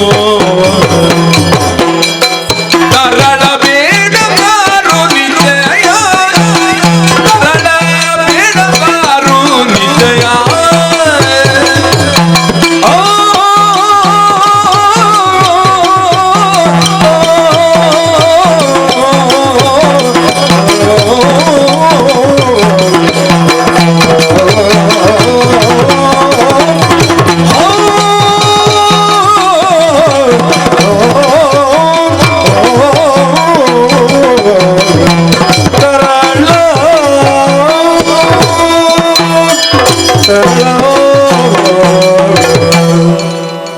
ತರಳ ಓ ಹರ ಹರಿ ಬ್ರಹ್ಮ ಯಾ, ಈ ಮೂರು ಕಾಣುವುದಿಲ್ಲ ಅಲ್ಲ ನನ್ನಲ್ಲಿ ನಿನಗೆ ಇಲ್ವೇ ಇಲ್ಲ. ಹರ ಆಗಬೇಕಲ್ಲ ಕೈ ಮುಗಿಯುವಿಗೆ ಅರ ಅಲ್ಲ ಅಂತ. ಅಲ್ಲ ಹರ ಆದ್ರೆ ಕೈ ಮುಗೀತಿ ನೀನು ಹೌದು ಹರಿ ಆದ್ರೆ ಕೈ ಮುಗೀತಿ ಹೌದು, ಬ್ರಹ್ಮ ಆದ್ರೆ ಕೈ ಮುಗೀತಿ ದೇವರಲ್ವಾ. ಹುಡುಗ ಇದಕ್ಕೆ ಹುಡುಗಾಟಿಕೆ ಅಂತ ಹೆಸರು. ಯಾಕೆ ಶಾಲಗ್ರಾಮ ಶಿಲೆಯನ್ನು ನಾವು ಆರಾಧಿಸುವುದಿಲ್ವಾ? ಅದಕ್ಕೆ 4 ಕೈ ಉಂಟು, ಅದನ್ನು ಹರಿ ಅಂತಲೇ ಆರಾಧಿಸುವುದಿಲ್ವಾ? ಹೌದು, ಶಿವಲಿಂಗಕ್ಕೆ 3 ಕಣ್ಣು ಉಂಟಾ? ಇಲ್ಲ, ಆರಾಧಿಸುವುದಿಲ್ವಾ ನಾವು? ಹೌದು, ಊಟ ಮಾಡುವಾಗ ಬ್ರಹ್ಮಾರ್ಪಣಂ ಬ್ರಹ್ಮಹವಿ ಬ್ರಹ್ಮಾಗ್ನೌ ಬ್ರಹ್ಮಣಾಹುತಂ ಬ್ರಹ್ಮ ಇವತ್ತೇನ ಅಂತ ಹೇಳುವುದಿಲ್ವಾ? ಹೌದು, ಅಥವಾ ಪೂಜೆಯ ಕೊನೆಗೆ ಬ್ರಹ್ಮಾರ್ಪಣ ಅಂತ ಹೇಳುವುದಿಲ್ವಾ? ಹೌದು. ಪೂಜೆ ಆಗುವಾಗ ಎದುರಿನಿಂದ ಯಾರಾದ್ರೂ 4 ಮುಖದವ 5 ಮುಖದವ ನಿಂತಿರ್ತಾನ? ಹ. ಇಲ್ಲಲ್ಲ. ಅದರಲ್ಲಿ ದೈವತ್ವ ಉಂಟು ಅಂತ ಹೇಳುದು. ಆ ತತ್ವ ಉಂಟು, ಹರಿಯ ದೈವತ್ವ ಅದರಲ್ಲಿ ಉಂಟು, ಆ ತತ್ವ ಹರಳ ತತ್ವ ಉಂಟು. ತತ್ವ ಉಂಟು. ನನಗೆ ನಿನ್ನಲ್ಲಿ 3 ಮೂರ್ತಿಗಳ ತತ್ವ. ಆಕಾರ ಬೇಕಾದ್ದಲ್ಲ, ತತ್ವ ಬೇಕಾದ್ದು. ಏನು? ಗುರುರ್ ಬ್ರಹ್ಮ ಗುರುರ್ ವಿಷ್ಣು ಗುರುರ್ದೇವೋ ಮಹೇಶ್ವರ ಹಾ, ಹೇಳುದಿಲ್ವೇ? ಹೌದು, ಗುರು ಸಾಕ್ಷಾತ್ ಪರಂ ಬ್ರಹ್ಮ ಅಲ್ವಾ? ತಸ್ಮೈ ಶ್ರೀ ಗುರವೇ ನಮಃ. ಏನ್ ನಿನ್ನ ಗುರುವಿಗೆ 4 ಮುಖ ಇತ್ತಾ? ಅಲ್ಲ, ಈಗ ನೀನು ನನ್ನ ಗುರುವ. ಅಲ್ಲ, ನಿನ್ನ ಗುರುವಿಗೆ 4 ಮುಖ ಇತ್ತ? ಗುರುರ್ ಬ್ರಹ್ಮ ಅಂತ ಹೇಳಿಲ್ವಾ ನೀವು? ಹೇಳ್ತೇನೆ, ನಿನ್ನ ಗುರುವಿಗೆ 4 ಕೈ ಇತ್ತ? ಹೌದು. ಪ್ರತ್ಯಕ್ಷ ಕಣ್ಣಿಗೆ ಕಾಣುವಂತ ದೇವರು ಅಂತ ಹೇಳಿದ್ರೆ ತಂದೆ ತಾಯಿಗಳು, ಗುರುಗಳು, ಆ ಬಳಿಕ ದೇವರು. ಅವರಲ್ಲಿ 4 ಮುಖ 4 ಕೈ ಇಲ್ಲ, ಅಥವಾ 3 ಕಣ್ಣು ಯಾವುದಿಲ್ಲ. ಗುರುಗಳಲ್ಲಿ 3 ಮೂರ್ತಿಗಳನ್ನು ಕಾಣಬೇಕು ಶಿಷ್ಯನಾದವ. ಹೌದಾ? ತಾಯಿ ತಂದೆಯರಲ್ಲಿ ದೈವತ್ವವನ್ನು ಕಾಣಬೇಕು. ಹೌದಾ? ಅದು ಬಿಟ್ಟರೆ 3 ಮೂರ್ತಿಗಳನ್ನು ಪೂಜಿಸಬೇಕು. ಹೌದು. ನೀನು 3 ಮೂರ್ತಿ ಅಲ್ಲ, ನನಗೆ ಗುರು ಅಲ್ಲ, ನನಗೆ ತಂದೆ ತಾಯಿ ಅಲ್ಲ, ಮತ್ತೆ ನನಗೆ ಯಾಕೆ ಕೈ ಮುಗಿಬೇಕು ಅಂತ ಕೇಳಿದೆ. ಕಾರಣ ಉಂಟು. ಏನು? ತಂದೆ, ಹ, ತಾಯಿ, ಹ, ಗುರು. ಹ. 4ನೇ ಈಗ ಹರಿಗೆ 4 ಕೈ ಯಾಕೆ ಗೊತ್ತುಂಟ? ಅನಾಥರನ್ನು ರಕ್ಷಿಸುವವ ಅಂತ. ಒಬ್ಬ ಅನಾಥನಾಗುವುದು ಯಾವಾಗ ಗೊತ್ತುಂಟಾ? ತಂದೆ ಕೈ ಬಿಟ್ರೆ, ತಾಯಿ ಕೈ ಬಿಟ್ರೆ, ಗುರು ಕೈ ಬಿಟ್ರೆ. ಅವನಿಗೆ 4 ಕೈ ಯಾಕೆ ಗೊತ್ತುಂಟಾ? ರಾಜನಾದವನು ಕೈ ಬಿಟ್ರೆ, ತಂದೆ ತಾಯಿ ಗುರು ರಾಜ 4 ಜನರು ಕೈ ಬಿಟ್ರೆ ಅವರನ್ನು ರಕ್ಷಿಸುವುದಕ್ಕೆ ನನಗೆ 4 ಕೈ ಉಂಟು ಅಂತ ಅವನಿಗೆ 4 ಕೈ ಇರು. ಹೌದು. ಹಾಗಾಗಿ ನೀನು 3 ಮಾತ್ರ ದೇವರು ಅಂತ ನೋಡಿದ್ದು. ನಿನಗೆ ಸಮ್ರಾಟನಾಗಿರುವವ ನಾನು. ನನ್ನಲ್ಲಿ ದೇವರನ್ನು ಕಾಣಬಹುದು. ಈಗ ಅಶ್ವತ್ಥ ವೃಕ್ಷದಲ್ಲಿ ಮೂಲತಃ ಬ್ರಹ್ಮರೂಪಾಯ, ಮಧ್ಯತೋ ವಿಷ್ಣು ರೂಪಿಣಿ, ಅಗ್ರತಃ ಶಿವರೂಪಾಯ ಅಂತ ಹೇಳುದಿಲ್ವಾ? ಹೌದು. ಕೇವಲ ತತ್ವ. ಹರನು ನಾನಾಗಲೇಕೆ? ಹರ ಹರಿ ಬ್ರಹ್ಮ ಹ, 3 ಸತ್ವವು ನನ್ನಲ್ಲಿ ಉಂಟು. ಹೇಗೆ ಗೊತ್ತುಂಟ ಹುಡುಗ? ಹ, ನಿನ್ನಲ್ಲಿ ಇಲ್ಲಿಯವರೆಗೆ ಇಲ್ಲದಂತಹ ಜ್ಞಾನರಸವನ್ನು ನಾನು ಸೃಷ್ಟಿ ಮಾಡ್ತೇನೆ ಬುದ್ಧಿ ಹೇಳುವ ಮೂಲಕ, ಬ್ರಹ್ಮನಾಗ್ತೇನೆ. ಹ, ಅಥವಾ ಇಲ್ಲಿಯವರೆಗೆ ಹ, ನಿನಗೇನಾದ್ರೂ ಸಂದಿಗ್ಧ ಸ್ಥಿತಿ ಬಂದಿದ್ರೆ ಹ. ಅಸಂದಿಗ್ಧವಾಗಿ ಭದ್ರವಾಗಿ ಹ. ಹರಿಯಾಗಿ ಪಾಲನೆ ಮಾಡ್ತೇವೆ. ಸಂದಿಗ್ಧತೆ ಬಂದ್ರಲ್ಲ. ಬಂದ್ರೆ ಇನ್ನೊಂದು, ನಿನ್ನಲ್ಲಿರುವ ಕಲ್ಮಶ, ಕೇವಲ ದಿಗ್ವಿಜಯ ಮಾಡಿದ್ರೆ ಹತ್ರ ನಾನು ದೊಡ್ಡವನಾಗುತ್ತೇನೆ ಎನ್ನುವ ಕಲ್ಮಶ, ಅದನ್ನು ನಾಶ ಮಾಡ್ತೇನೆ. ಅದು ಹೇಗೆ ಕಲ್ಮಶ ಆಗುವುದು? ಕಲ್ಮಶವೇ ದಿಗ್ವಿಜಯ ಮಾಡಿದ್ರೆ ಕಲ್ಮಶ ಆಗುವುದು ಹೇಗೆ? ಹೌದು. ಹೇಗದು? ಚಕ್ರವರ್ತಿ ಆಗ್ಬೇಕಾದ್ರೆ, ಸಮ್ರಾಟನಾಗಬೇಕಾದ್ರೆ ದಿಗ್ವಿಜಯ ಅಲ್ಲ, ಮತ್ತೊಬ್ಬರನ್ನು ಹೊಡೆಯುವುದಲ್ಲ. ಈಗ ನೀನೇ ವಾಕ್ಯದ ಮಧ್ಯೆ ಹೇಳ್ತಿ, ಮನಸ್ಸನ್ನು ಮೆಚ್ಚಿಸುವುದಂದ್ರೆ ಹೊಡೆದು ಮೆಚ್ಚಿಸುವುದು. ಸಮ್ರಾಟನಾಗುವುದಕ್ಕೆ ಹೊರಟವನಲ್ಲ, ದಿಗ್ವಿಜಯ ಚಕ್ರವರ್ತಿ ಆಗುವುದಕ್ಕೆ ಹೊರಟವನಲ್ಲ. ಈಗ ನನಗೆ ಲೋಕಾನುಭವ ಬೇಕು. ಅಲ್ಲ, ಇಲ್ಲಿ ಈಗ ನಿನಗೆ ನಾನು ಸೋತ್ರ ಏನಾಗ್ತದೆ? ಯಾರು? ನಿನಗೆ ನಾನು ಸೋತ್ರೆ ನೀನೇನಾಗ್ತಿ? ಸೋತ್ರೆ ಏನಾಗ್ತಿ? ಏನಾಗ್ತೇನೆ? ಏನಾಗ್ತಿ? ಹೌದು, ಸೋತ್ರೆ ಅಲ್ವಾ? ನನ್ನ ಸಾಮ್ರಾಟ ಪದವಿ ಹೋಗ್ತದಾ? ಹಾ, ಹೋಗ್ತದೆ. ಅದೇ ಹೇಳಿದ್ದು ನಾನು. ಹೌದು. ಈಗ ನಿನಗೆ ಸಾಮ್ರಾಟದ ಅಪೇಕ್ಷೆ. ಈಗ ಒಂದು ಉದಾಹರಣೆ ಹೇಳ್ತೇನೆ ನಾನು. ಅದು ನನ್ನ ಉದ್ದೇಶ ಅಲ್ಲ, ಹಾಗಂತ ನಾನು ಸೋಲುವುದಕ್ಕೆ ಬಂದದ್ದು ಅಲ್ಲ. ಈಗ ಒಂದು ವಿಷಯ ಹೇಳ್ತೇನೆ. ಈಗ ಒಬ್ಬ ಬ್ರಾಹ್ಮ ವಿವಾಹ ಆಗ್ತಾನೆ. ಹ್ಮ್. ಬ್ರಾಹ್ಮ ವಿವಾಹದ ಉದ್ದೇಶ ನನಗಿಲ್ಲ, ನನಗೆ ರಾಕ್ಷಸಿ ವಿವಾಹ ಪದ್ಧತಿಯ ಉದ್ದೇಶ ಮಾತ್ರ ಇರುವುದು ಅಂತ ಹೇಳಿ ಅವನ ಹೆಂಡತಿಯನ್ನು ಅಪಹರಿಸಿದ್ರೆ, ಅವ ಬ್ರಾಹ್ಮ ವಿವಾಹ ಅಲ್ಲ, ರಾಕ್ಷಸಿ ವಿವಾಹವನ್ನು ಮಾಡಿದ್ದು. ಬ್ರಾಹ್ಮ ವಿವಾಹ ಮಾಡಿದ್ದು ನನ್ನ ಹೆಂಡತಿ ಹೋಗ್ಲಿಲ್ಲ ಅಂತ ಹೇಳಿಕೊಂಡ? ಇಲ್ಲಲ್ಲ, ಹೋದದ್ದೇ ಅಲ್ವಾ? ನೀನು ದಿಗ್ವಿಜಯದ ಅಪೇಕ್ಷೆಯಿಂದ ಬಾ, ನನ್ನ ಹಾಗೆ ಅಶ್ವಮೇಧ ಮಾಡಿ ಬಾ. ನಿನ್ನಲ್ಲಿ ನಾನು ಸೋತ್ರೆ ನನ್ನ ಸಮ್ರಾಟ ಪದವಿ ಹೋದದ್ದು. ಹೋಗುವುದೇ. ಅದೇ ಹೇಳಿದ್ದು ನಾನು. ಆ ಕಲ್ಮಶವನ್ನು ಲಯಗೊಳಿಸ್ತೇನೆ. ಅದು ಕಲ್ಮಶ ಆಗುವುದಿಲ್ಲ ಅಲ್ಲ ಭರತ? ಯಾಕೆ ಆಗುದಿಲ್ಲ? ಯಾಕಾಗ್ತದೆ? ಒಬ್ಬ ಮತ್ತೊಬ್ಬರನ್ನು ಗೆದ್ರೆ ಅದು ಕಲ್ಮಶ ಹೇಗಾಗ್ತದೆ? ಸಮ್ರಾಟ ಪದವಿ ಅಂದ್ರೆ ಆ ದೇವರು ಇದ್ದ ಹಾಗೆ. ಸಮ್ರಾಟ ಪದವಿಯನ್ನು ನಾನು ತೆಗೆದ್ರೆ ನಿನಗಿಂತ ದೊಡ್ಡ ವ್ಯಕ್ತಿ ನಾನಾಗ್ತೇನೆ, ಅದು ಕಲ್ಮಶ ಅಲ್ಲ. ಅಲ್ಲ, ನನಗಿಂತ ದೊಡ್ಡ ವ್ಯಕ್ತಿ ಆಗುದಿಲ್ಲ. ಯಾಕೆ? ಈಗ ಇಂದ್ರ ಪದವಿಯನ್ನು ರಕ್ಕಸರು ತುಂಬಾ ಮಂದಿ ಕೆರೆದಿದ್ದಾರೆ. ಅದು ರಕ್ಕಸರನ್ನು ಹೇಳ್ಬೇಕು, ಧರ್ಮಾಂಗದ ಸ್ವಭಾವದಲ್ಲಿರುವುದು, ಜಾತಿಯಲ್ಲಿರುವುದಲ್ಲ. ಒಬ್ಬ ರಕ್ಕಸನ ಒಬ್ಬ ಸುರನು. ಈಗ ರಕ್ಕಸರಲ್ಲಿ ಒಬ್ಬನಾದ ನಿರುತಿ ಅವರು ಅಷ್ಟದಿಕ್ಕದಿಗಳಲ್ಲಿ ಒಬ್ಬನಾಗ್ಲಿಲ್ವಾ? ದೇವೇಂದ್ರನ ಪದವಿ 1 ಮನ್ವಂತರದವರೆಗೆ ಅಂತ 3 ಮೂರ್ತಿಗಳು ಕೊಟ್ಟಿದ್ದಾರೆ. ನಿನಗೇನು ಶಾಶ್ವತವಾಗಿ ಯಾರು ಕೊಟ್ಟಿದ್ದಾರೆ? ನನಗೆ ಇದು ನೀನು ಪಡ್ಕೊಂಡದ್ದು, ನಿನಗೆ ದೇವರು ಕೊಟ್ಟದ್ದಲ್ಲ. ನನ್ನ ತಾಯಿಯನ್ನು ಸಾಕಿದ ನನ್ನ ತಾಯಿಯ ಸಾಕು ತಂದೆಯಾದ ಕಣ್ವ ಮಹರ್ಷಿಗಳೇ ಹೇಳಿದ್ದಾರೆ ಏನಂತ? ಅವ ಪೀಠದಲ್ಲಿ ಇರುವವರೆಗೆ ಅವನನ್ನು ಸೋಲಿಸಲಿಕ್ಕೆ ಯಾರು ಇಲ್ಲ ಅಂತ. ಇದು ಶಾಶ್ವತವೇ, ನಾನು ಇರುವವರೆಗೆ. ಅದೇ ಪೀಠದಲ್ಲಿ ಅವರು ಏನು ದನಮೇಯಿಸುವವರಲ್ಲವಲ್ಲ, ಅವರು ಮತ್ತಿರದ್ದನ್ನು ತಿಳಿಯುವಂತ ತ್ರಿಕಾಲಜ್ಞಾನಿಗಳು. ಏನು ಕಣ್ಣವರಂದ್ರೆ ಸಾಮಾನ್ಯ ಇರುತ್ತ ಭಾವಿಸಿದ್ಯಾ? ಅಲ್ವಲ್ಲ. ಅವರು ಹೇಳಿದ್ದಾರೆ ಅಂತ ಹಿನ್ನೆಲೆ ಉಂಟು. ನಿನಗೆ ಅಂತ ಹಿನ್ನೆಲೆ ಯಾವುದೂ ಇಲ್ಲ. ಬಹುಶಃ ರುಕ್ಮಾಂಗದನ ಬಗ್ಗೆ ನಾನು ಕೇಳಿದ್ದ ಹೌದಾದ್ರೆ ಖಂಡಿತವಾಗಿಯೂ ಭರತನೊಂದಿಗೆ ಕಾಳಗ ಅಂತ ಹೇಳಿದ್ರೆ ಹೋಗು ಅಂತ ಹೇಳ್ತಿರ್ಲಿಲ್ಲ ಅವ. ಯಾಕಂದ್ರೆ ಧರ್ಮಪರವಾಗಿ ವ್ಯವಹಾರ ಮಾಡುವವ ಒಬ್ಬ ಹರಿಶರಣನಾದಂತಹ ಭರತನಲ್ಲಿ ಕಾಳಗಕ್ಕೆ ನಿನ್ನನ್ನು ಮುಂದೆ ಹೋಗ್ಲಿಕ್ಕೆ ಬಿಡ್ತಿರ್ಲಿಲ್ಲ. ದಿಗ್ವಿಜಯ ಅಂತ ಹೇಳಿದ್ರೆ ಭರತ ಬರ್ತಾನೆ, ಮತ್ತೊಬ್ಬ ಬರ್ತಾನೆ, ಇನ್ನೊಬ್ಬ ಬರ್ತಾನೆ. ಆದ್ರೆ ನನಗೆ ಉದ್ದೇಶ ಯುದ್ಧವೇ ಅಲ್ಲ ಅಂತ ನಾನು ಹೇಳಿದ್ದೇನೆ. ಮನಸ್ಸನ್ನು ಗೆಲ್ಲುವುದಕ್ಕೆ ಬಂದದ್ದು. ಈಗ ನನಗೆ ನನ್ನ ಮನಸ್ಸನ್ನೇ ಗೆಲ್ಲಬೇಕು ಅಂತ ಇದ್ರೆ ಯುದ್ಧಕ್ಕೆ ನೀನು ಬರಬಾರದಲ್ಲ. ನಾನು ಅಯೋಧ್ಯೆಯಿಂದ ಬಂದವ ನಾನು ಹೌದು ಅಂತ ನನಗೆ ತಿಳಿದ್ರೆ, ಅಯೋಧ್ಯೆಯ ಬಗ್ಗೆ ನನಗೆ ಗೌರವ ಉಂಟು ಅಂತಾದ್ರೆ ಬರ್ಬೋದಿತ್ತಲ್ಲ, ನನಗೆ ಯುದ್ಧ ಬೇಡ ಅಂತ ಸಂಧಾನಕ್ಕೆ ಬರ್ಬೋದಿತ್ತಲ್ಲ. ಅಯ್ಯ, ನನಗೆ ನಿನಗೆ ಒಂದು ಶರ ಪ್ರಯೋಗ ಮಾಡಿದ್ದೇನೆ. ಇಲ್ಲಲ್ಲ, ನಾನು ಮಾಡಿದ್ದೇನೆ. ಈಗಲೂ ಯುದ್ಧ ಮಾಡಬೇಡ ಅಂತ ಹೇಳುದು ನಾನು ಮಾಡಿದ್ದೇನೆ. ನೀನು ಮಾಡ್ಲಿಲ್ಲ. ನಾನು ಹೇಳುದದ್ದೇ, ಈಗಲೂ ಯುದ್ಧದ ಅಪೇಕ್ಷೆ ಅಲ್ಲ ನಾನು. ಯುದ್ಧ ಮಾಡಬೇಡ, ನೀನು ಮಾಡಬೇಕಾದ ಕಾರ್ಯವನ್ನು ಮಾಡು ಅಂತಲೇ ಈಗಲೂ ಹೇಳುದು. ಅಥವಾ ಯುದ್ಧವನ್ನೇ ಅಪೇಕ್ಷಿಸಿ ಹೇಳ್ತೀಯೋ? ಅಂದ್ರೆ ಹೇಳುದು ಯಾಕೆ? ನಿನ್ನ ಕಾಲಿಗೆ ಬೀಳ್ಬೇಕು ಅಂತಲ್ಲ. ಹೌದು, ನೀನಲ್ಲಿ ಅರಮನೆಯ ಒಳಗೆ ಕೂತ್ಕೊಂಡು ಕಾಲಿಗೆ ಬೀಳು ಅಂತ ಹೇಳಿದ್ರೆ ನಾನು ಬೀಳ್ತಿದ್ದೆ. ನೀನು ಯುದ್ಧ ರಂಗಕ್ಕೆ ಬಂದು ಇಲ್ಲಿಗೆ ಕಾಲಿಗೆ ಬೀಳು ಅಂತ ಹೇಳಿದ್ರೆ ಯುದ್ಧ ರಂಗದಲ್ಲಿ ತಂದೆ ತಾಯಿ ಗುರು ಅಂತ ನೋಡ್ಲಿಕ್ಕಿಲ್ಲ. ಯುದ್ಧ ರಂಗದಲ್ಲಿ ಯುದ್ಧವೇ. ಅಯ್ಯ, ಒಬ್ಬ ನೀನು ಹೇಳಿದ ಜಾಗ ಸರಿ ಇಲ್ಲ ಅಂತ ಹೇಳಿ. ಅಯ್ಯ, ಸ್ವಾಮಿ ಒಬ್ಬ ಪೀಠದಲ್ಲಿ ಕುಳಿತುಕೊಂಡ್ರು ಅವನಿಗೆ ಪಾದ ಪೂಜೆ ಮಾಡ್ತಾರೆ. ಈಗ ಯಾವ ಮಠದ ಸ್ವಾಮಿ ಅಲ್ಲ, ಚಕ್ರವರ್ತಿ ಪೀಠ ಅಂತ. ಪೀಠದಲ್ಲಿ ಕುಳಿತುಕೊಂಡು ನಿಲ್ಲು. ಆ ಚಕ್ರವರ್ತಿ ಪೀಠದಲ್ಲಿ ಕುಳಿತುಕೊಂಡು ಹೇಳು. ಆತುರ ಪಡಬೇಡ, ನಾನು ಹೇಳುವುದೆಲ್ಲ ಕೇಳು. ಪೀಠ ನೀನು ಹೇಳಿದನ್ನಲ್ಲಿ ಎಲ್ಲ ಅಲ್ಲ. ಹಾಗಾದ್ರೆ ಸಂತೆ ಗಲಾಟೆ ಮಾಡುವ ನಾವು ಬೇಡ ಅಲ್ಲ. ನಾನು ಹೇಳುವುದನ್ನು ಕೇಳಿ ಆಮೇಲೆ ಉತ್ತರ ಕೊಡು. ನೋಡು, ಪೀಠದಲ್ಲಿ ಒಬ್ಬ ಸ್ವಾಮಿ ಕುಳಿತುಕೊಂಡಿರ್ತಾನೆ. ಅವನಿಗೆ ಹಣ್ಣು ಹಂಪಲು ಇಟ್ಟು ಪೂಜೆ ಮಾಡುದಿಲ್ವಾ? ಮಾಡ್ತಾರೆ. ಅವ ಬೀದಿಯಲ್ಲಿ ಹೋಗುವಾಗ ಪೀಠದಲ್ಲಿ ಇಲ್ಲ ಅಂತ ಅವನಿಗೆ ಪೂಜೆ ಮಾಡದಿರ್ತಾರ? ಅವ ಪೀಠಾಧಿಪತಿ. ಹೌದಾ? ನಾನು ಚಕ್ರವರ್ತಿ, ನಾನು ಪೀಠಾಧಿಪತಿ. ನಾನು ಯುದ್ಧರಂಗಕ್ಕೆ ಬರಲಿ, ಅರಮನೆಯಲ್ಲಿ ಕುಳಿತುಕೊಳ್ಳಿ, ಎಲ್ಲಿಗೆ ಬಂದ್ರು ಭರತ ಚಕ್ರವರ್ತಿ ಅಂತ ಕರೆಯುವುದು. ಅರಮನೆಯಲ್ಲಿರುವಾಗ ಭರತ ಚಕ್ರವರ್ತಿ, ಅರಮನೆಯಿಂದ ಹೊರಗೆ ಬಂದ ಮೇಲೆ ಕುದುರೆ ಮೈ ತೊಳೆಯುವ ಭರತ ಅಂತ ಹೇಳಲಿಕ್ಕಿಲ್ಲ. ಚಕ್ರವರ್ತಿಯಲ್ಲಿ ಚಕ್ರವರ್ತಿ ನೀನು ಸಾಯುವಲ್ಲಿವರೆಗೆ ಮಾತ್ರ ಅಲ್ವಾ ಪುಣ್ಯಾತ್ಮ? ಅಬಾಧಿತವಾದಂತಹ ಪೀಠ ಅಲ್ಲ ಅಂತ ಹೇಳ್ತಾರೆ. ಬಾಧಿತವಾದಂತಹ ಅಧಿಕಾರ ಆ ಪೀಠ ಶಾಶ್ವತವಾಗಿ ಇಲ್ಲ. ಈಗ ನಿನ್ನನ್ನು ನಾನು ಸೋಲಿಸಿದ್ರೆ ನಾನಲ್ವಾ ಚಕ್ರವರ್ತಿ? ಅಲ್ಲ, ಆ ಪೀಠಾಧಿಪತಿ ಸ್ವಾಮಿ ಸತ್ತ ಮೇಲೆ ಇರ್ತದೆ ಅವನಿಗೆ ಪೀಠ ಇಲ್ಲ.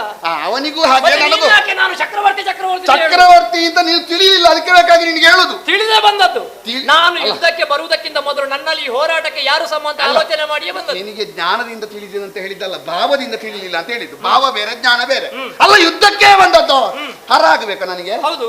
ನಾನು ಯಾಕೆ ಹರ ಆಗುದು? ನೀನು ತ್ರಿಪುರದಲ್ಲಿ ಒಬ್ಬನ ಅಲ್ಲ. ತ್ರಿಪುರ ಸಂಹಾರ ಆದ್ರೆ ಹರ ಆಗಬೇಕು, ಅಥವಾ ಬ್ರಹ್ಮನ ಸಾರಥ್ಯ ಬೇಕು, ಅಥವಾ ಮಧುಗೈಟವರ ಹಾಗೆ ನೀನು ಅಲ್ಲಲ್ಲ. ಮಧುಗೈಟವರ ಆದ್ರೆ ನಾನು ಹರಿ ಆಗ್ಬೇಕು. ನೀನು ತ್ರಿಪುರ ಮಧುಗೈಟವರ ವಧೆಗೆ ಹರಿ ಅಲ್ಲ, ಉಳಿದದಕ್ಕೂ ಹರಿ ಉಂಟಲ್ಲ. ಅಲ್ಲ, ಅಂತದ್ದೇ ಬೇರೆ ಪ್ರಕರಣ. ಆದ್ರೆ ನೀನು ಈಗ ಮದುವೆ ನಿನಗೆ ದೇವಿ ಮಾತ್ಮೆ ನೆನಪಾಗುದಲ್ಲ. ಇಲ್ಲಿಗೆ ನನಗೆ ನೆನಪಾಗುದಲ್ಲ, ಎಲ್ಲರಿಗೂ ಅರ್ಥ ಆಗಬೇಕಾದ್ರೆ ಅದನ್ನೇ ಹೇಳ್ಬೇಕು. ಹೌದು, ಯಾಕಂದ್ರೆ ಅದು ಸುಲಭದಲ್ಲಿ ಅರ್ಥ ಆಗುವಷ್ಟು ಯಾರಿಗೂ ಅರ್ಥ ಆಗುದಿಲ್ಲ. ಕೆಲವರಿದ್ದಾರೆ 100 ಸಲ ನೋಡಿದ್ರು ದೇವಿ ಮಾತ್ಮೆ ಅಂದ್ರೆ ಇನ್ನೂ ನೋಡುವ ಅಂತ ಆಗ್ತದೆ ಅಂತ. ಮಾಡುವವನಿಗೆ ಬೇಸರ ಆಗ್ತದೆ, ಆದ್ರೆ ನೋಡುವವನಿಗೆ ಬೇಸರ ಆಗುದಿಲ್ಲ. ಅಯ್ಯೋ, ದೇವಿ ಮಾತ್ಮೆಯಲ್ಲಿ ಬೇಸರ ಬರ್ತದೆ ಅಂತ ಹೇಳಲೇಬಾರ್ದು ಅಲ್ವಾ? ಸೂರ್ಯನನ್ನು ಯಾವತ್ತೂ ಕೂಡ ನಾನು ಒಂದೇ ಸೂರ್ಯನನ್ನು ನೋಡ್ತೇನೆ ಅಂತ ಹೇಳಲಿಕ್ಕಿಲ್ಲ. ಹಾಗಾಗಿ ದೇವಿ ಮಾತ್ಮೆ ಎಷ್ಟು ನೋಡಿದ್ರು ನೋಡ್ಬೇಕು ಅಂತ ಅನಿಸ್ತದೆ. ಅದರೊಟ್ಟಿಗೆ ಒಂದು ಹೆಂಡತಿ ಉಂಟು. ನಿನಗೆ ಮದುವೆ ಆಗಿಲ್ಲ? ಹೆಂಡತಿಯನ್ನು ಯಾವಾಗಲೂ ನೋಡಿದ ಮದುವೆ ಆಗದಿದ್ರು ಗೊತ್ತುಂಟು, ನಿತ್ಯ ನೂತನ ಹೆಂಡತಿ ಗಂಡ ಅಂತ ಹೇಳಿ ನಾನು ಸೇರಿಸಿದ್ದು ನಿಮಗೆ ಪೂರಕವಾಗಿ. ಮತ್ತೊಂದುಂಟು ಸಮುದ್ರ. ಹೌದಾ? ಎಂತದ್ದು ಅದು? ನಿತ್ಯ ನೂತನ. ಯಾವಾಗಲೂ ಒಂದೇ ಸಮುದ್ರ ನೋಡಬೇಕು ಅಂತ ನಾವು ಬೇಸರ ಪಡಬಾರ್ದು. ಇರುವುದೇ ಒಂದೇ ಸಮುದ್ರ. ಆದ್ರೆ ಒಂದುಂಟು, ದಿನಾಲು ಸಮುದ್ರವನ್ನು ನೋಡ್ಬೇಕಾದಂತ ಅನಿವಾರ್ಯತೆ ಇಲ್ಲ. ಸಮುದ್ರ ತೀರದಲ್ಲಿದ್ದವನಿಗೆ ಮಾತ್ರ ಅನಿವಾರ್ಯತೆ. ಈ ಸೂರ್ಯ ಮತ್ತು ಹೆಂಡತಿ ಅವನಿಗೆ ಮನಸ್ಸಿಲ್ಲ ಇದ್ರು ದಿನ ಬೆಳಿಗ್ಗೆ ನೋಡ್ಬೇಕು. ಬಿಡು. ಹಾಗಾಗಿ ನಮ್ಮ ಊರಿನಲ್ಲಿ ಮನಸ್ಸಿಲ್ಲದ ಹೆಂಡತಿಯನ್ನು ಕಟ್ಟಿಕೊಂಡವರು ಯಾರು ಇಲ್ಲ. ನಮ್ಮ ಊರಿನಲ್ಲಿ ಆಗಿಲ್ಲ. ನನಗೆ 3 ಮದುವೆ ಆಗಿದೆ. ಹಾಗಾಗಿ ನನಗೆ ಬೇಸರ ಬಂದದ್ದು ಇಲ್ಲ. 3 ಹೆಂಡತಿಯರು ನನಗೆ ಅನುರೂಪರಾಗಿ ಅನುವರ್ತಿನಿಗಳಾಗಿ ಇದ್ದಾರೆ. ನೋಡು, ಹರಿಹರ ಬ್ರಹ್ಮ ಇವರ ಸಾನ್ನಿಧ್ಯ ಚಕ್ರವರ್ತಿಯಾದಂತಹ ನನ್ನಲ್ಲಿ ಉಂಟು, ಅಥವಾ ಯುದ್ಧವನ್ನೇ ಅಪೇಕ್ಷಿಸಿ ಬರ್ತೀವೋ ಆಗಲೂ ನಾನು ಆಗಬಲ್ಲೆ. ಆದ್ರೆ ಗುಪ್ಪಿಯ ಮೇಲೆ ಬ್ರಹ್ಮ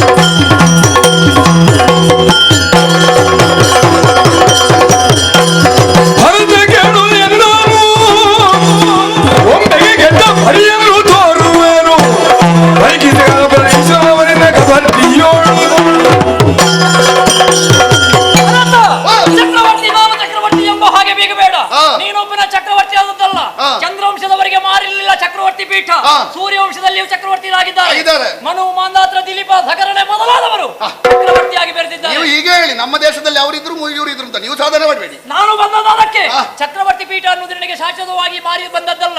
ಇವತ್ತಿನ ಯುದ್ಧದಲ್ಲಿ ನಿನ್ನನ್ನು ಸೋಲಿಸಿ ನಿನ್ನನ್ನು ಪಡೆದು ಆ ಪೀಠ ನಾನು ಕಸಿಸಿಕೊಳ್ಳಿ. ಯಾವುದಕ್ಕೆ ಬತ್ತಿ ಗೊತ್ತುಂಟ?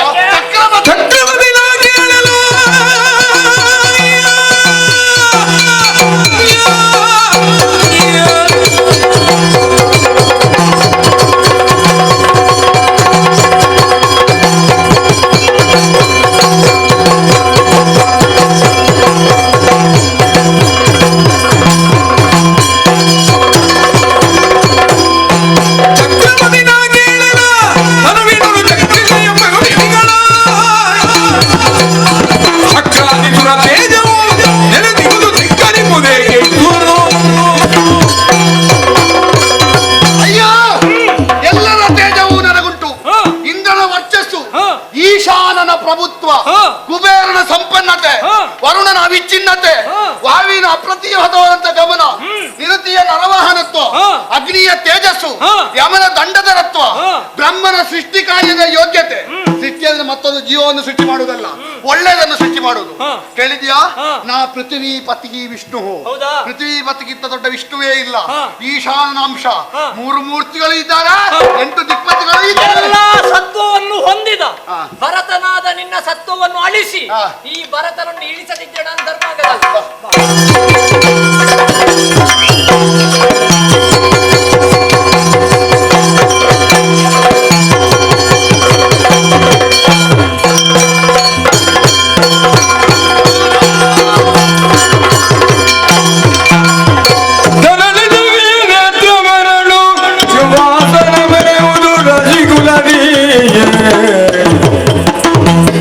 ಕೊರತೆಯಾಗಲು ಬಾರದಿದರು ಸಮವೆಂದು ಆರಿಸಿಕೊಳ್ಳಿರಿ ಮನದೊಳಗೆ. ದೇವಮುನಿಗಳು ವಂದಿಸಿದ್ದೇನೆ ಎದ್ದೇಳಿ.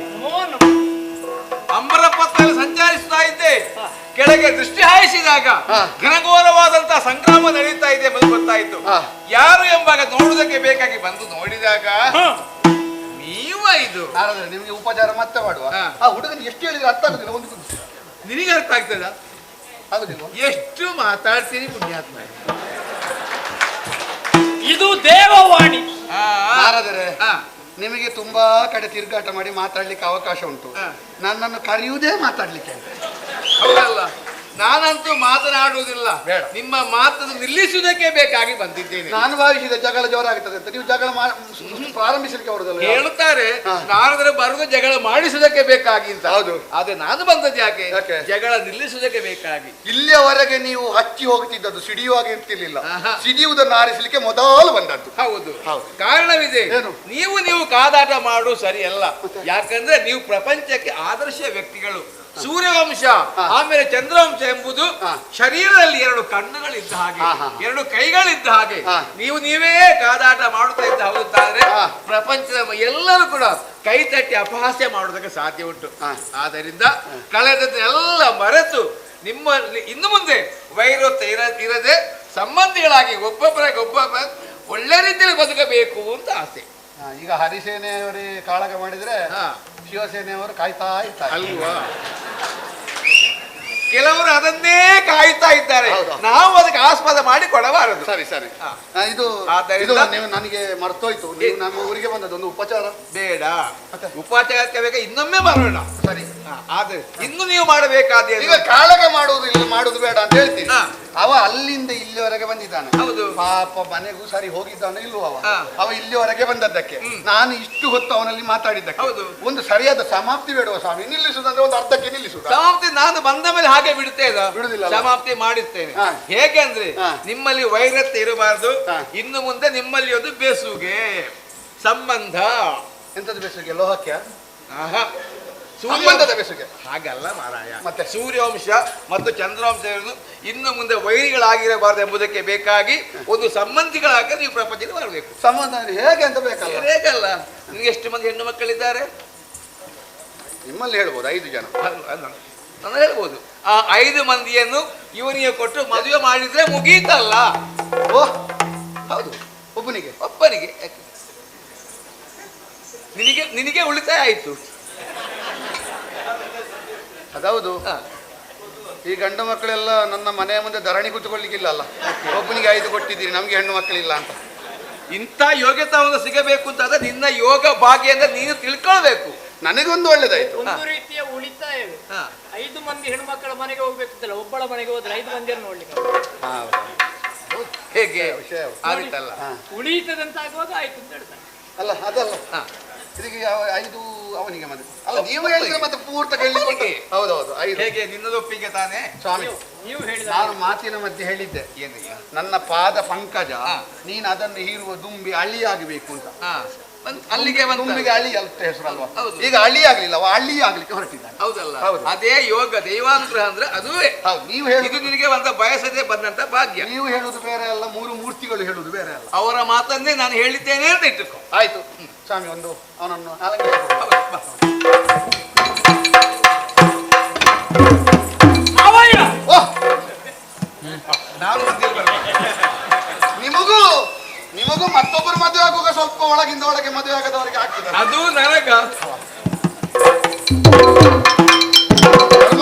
ಈಗ ಒಂದು ಮಾತು ಹೇಳ್ತೇನೆ, ಇದು ಆಗಲೇ ಆಗುತ್ತಿದೆ, ಇಷ್ಟೆಲ್ಲ ಆಗ್ಲಿಕ್ಕಿತ್ತ. ಆದ್ರೆ ಒಂದುಂಟು, ಅಷ್ಟಕ್ಕೆ ಆಗುತ್ತಿದ್ರೆ ನಾನು ಬರ್ಬೇಕು ಅಂತ ಹೇಳ್ತೀನಿ. ಹೌದಲ್ಲ? ಮತ್ತೊಂದುಂಟು, ಈಗ ಮದುವೆ ಆಗ್ಲಿಕ್ಕೆ ಆಗುದಿಲ್ಲ. ಯಾಕೆಂದ್ರೆ ನನ್ನ ತಿರುಗಾಟ ಪೂರ್ತಿ ಆಗ್ಲಿಲ್ಲ. ಹಾ. ತಿರುಗಾಟದ ಮಧ್ಯೆಯಲ್ಲಿ ಮದುವೆ ಆದ್ರೆ ಇವ ಯಾವ್ದು ಬಿಟ್ಟರು ತಿರುಗಾಟ ಬಿಡ್ಲಿಕ್ಕಿಲ್ಲ. ತಿರುಗಾಟದ ಮಧ್ಯೆ ಮದುವೆ ಆಗ್ಲಿಕ್ಕೆ ಆಗುದಿಲ್ಲ. ಆಗುದಿಲ್ಲ. ಸರಿ ಸರಿ, ಬೇಸರ ಮಾಡಬೇಡ. ಯುದ್ಧರಂಗದಲ್ಲಿ ಏನಾದ್ರೂ ಕಟುವಾಗಿ ಮಾತಾಡಿರ್ಬೋದು. ಅದು ಇದ್ದದ್ದೇ ಅಲ್ವಾ? ನನಗೆ ಮತ್ತೆ ಇಲ್ಲ, ಇಲ್ಲಿ ಬರುವಾಗ ಎಂತದ್ದು ಅಂತ ಗೊತ್ತಾಗುದಿಲ್ಲ ನನಗೆ. ಮಾತಾಡ್ಬೇಕು ಅಂತ ಆಗುದು. ಅದು ಇಲ್ಲಿ ಈಗ ಹೇಳುದು, ಮತ್ತೊಂದು ಕಡೆಗೆ ಹೋಗುವ ಅಲ್ಲಿ ಅವರ ಮತ್ತೊಂದು ಕ್ರಮವೇ ಹಾಗೆ. ಈಗ ಹೋಗಿ ಆಮೇಲೆ ಆಲೋಚನೆ ಮಾಡ್ತಾರೆ ಎಂತದ್ದು ಮಾತಾಡಿದ್ದು ಅಂತ. ಅವರಿಗೆ ಗೊತ್ತಾಗುದಿಲ್ಲ ಕೆಲವೊಮ್ಮೆ. ಮತ್ತೊಮ್ಮೆ ಹೇಳ್ತಾರೆ, ಮತ್ತೊಮ್ಮೆ ಅವ್ರು ಹೇಳ್ತಾರೆ ತುಂಬಾ ಮಾತಾಡಿದವರಿಗೆ ಆಯುಷ್ಯ ಕಡಿಮೆ ಅಂತ. ಮಾತಾಡ್ತಲೇ ಹೇಳುದು ಅದನ್ನು. ಸ್ವಾಮಿ, ಅದು ನಿಮಗೆ ಗೊತ್ತಿಲ್ವಾ? ಈ ಪ್ರಪಂಚದಲ್ಲಿ ಅತಿ ದೊಡ್ಡ ಅರ್ಥಧಾರಿ ಯಾರು ಗೊತ್ತುಂಟ? ಮನುಷ್ಯನಿಗೆ ಅರ್ಥ ಆಗದ ಹಾಗೆ ಮಾತಾಡುವ. ಹೌದಲ್ಲ? ಆ ಮಟ್ಟಿಗೆ ನಿನ್ನನ್ನು ಮೆಚ್ಚಲೇಬೇಕು. ಹೌದಲ್ಲ? ಮನುಷ್ಯನಿಗೆ ಅರ್ಥ ಹಾಗಾದ್ರೆ ನಾವು ಇಷ್ಟು ಹೊತ್ತು ಮಾಡಿದ್ದನ್ನು ನೀವು ಇಷ್ಟು ಸ್ವಲ್ಪ ಸಮಯದಲ್ಲಿ ಎಲ್ಲ ದೋಚಿಕೊಂಡು ಹೋಗುದಲ್ವ? ಸಿಕ್ಕಿದ ಅವಕಾಶ ಸದುಪಯೋಗ ಮಾಡಿಸಿಕೊಂಡಿದ್ದು. ಒಳ್ಳೆಯದು ಒಳ್ಳೆಯದು.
ಇದ್ದಂತಹ ಸ್ಥಳ ಪಾತಾಳ ಲೋಕಕ್ಕೆ ಯಾರಂತ ಅರಿತಿದ್ದೇವೆ. ಕಂಬಲಾಶ್ವ ಅಂತ ಕೇಳಿದೆ.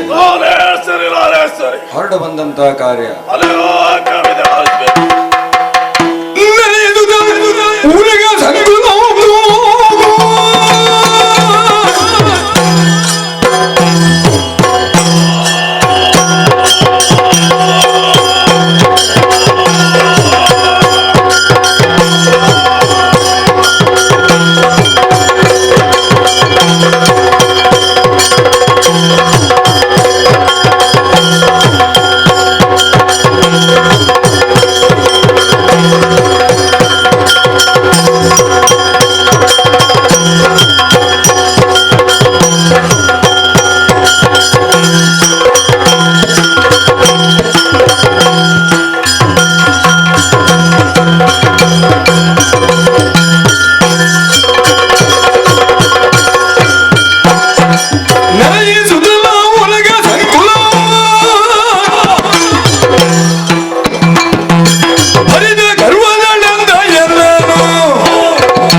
ಹಾಗೂ ಧನುದೇವಿಯ ಕದ್ರೋದೇವಿಯ ಪುಣ್ಯ ಗರ್ಭಾಂಗುದಿಯನ್ನೇ ಪಾವನನ್ನಾಗಿಸಿ ಈ ಲೋಕದ ಬೆಳಕನ್ನು ಕಂಡವ ನಾನು ಕಂಬಲಾಶ್ವ ಎಂಬ ನಾಮಾಂಕದಿಂದ ಬರೀತಾ ಇದ್ದೇನೆ. ನಿತ್ಯ ವಿಧಿಗಳನ್ನು ಪೂರೈಸಿದ್ದೇನೆ. ಸಭಾ ಪ್ರವೇಶವನ್ನು ಮಾಡುವಂತಹ ವೇಳೆಯಲ್ಲಿ ಜಯಘೋಷವನ್ನು ಹೇಳ್ತಾ ಇದ್ದಾರೆ. ಮನಸ್ಸಿಗೆ ಬಹಳ ಸಂತೋಷವಾಗುತ್ತಾ ಇದೆ. ಏನದು ವಿಚಾರ?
ಗೊತ್ತಾಗುತ್ತಾ ಇಲ್ಲ. ವಿಚಾರಣೆ ಮಾಡಬೇಕಾಗಿರು ನಮ್ಮ ಧರ್ಮ. ತಡ ಮಾಡುವುದು ಸರಿಯಲ್ಲ. ಆದಷ್ಟು ಬೇಗ ಅತ್ತೆಗಳು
ವಿಶೇಷತೆ ಕಾಣುತ್ತಾ ಉಂಟು. ಅಯ್ಯೋ, ವಿಶೇಷತೆಯನ್ನು ವಿಷದಂಶೆಯನ್ನು ತುಂಬಿದವರು ನಾವು. ಹಾಗಾಗಿ ಹೇಳ್ತಾ ಇದ್ದೇನೆ, ನೀನು ಕಂದ ಬರ್ಬೇಕು ಅಂತ ಹೇಳಿ ಆದ್ರೆ ಕಾರಣವೇನು ಹೇಳು.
ಬಂದಿದ್ದೀನಿ. ಹೌದು. ಅಯ್ಯೋ ಬಾಲಕ ಎಂಬ ಕಾರಣಕ್ಕಾಗಿ ಹೇಳ್ತಾ ಇದ್ದೇನೆ. ಕಪ್ಪ ಕಾಣಿಕೆಯನ್ನು ಕೊಡುವ ಹಾಗಿಲ್ಲ, ಬದುಕಬೇಕ ಹಿಂತಿರುಗು ನೋಡುವ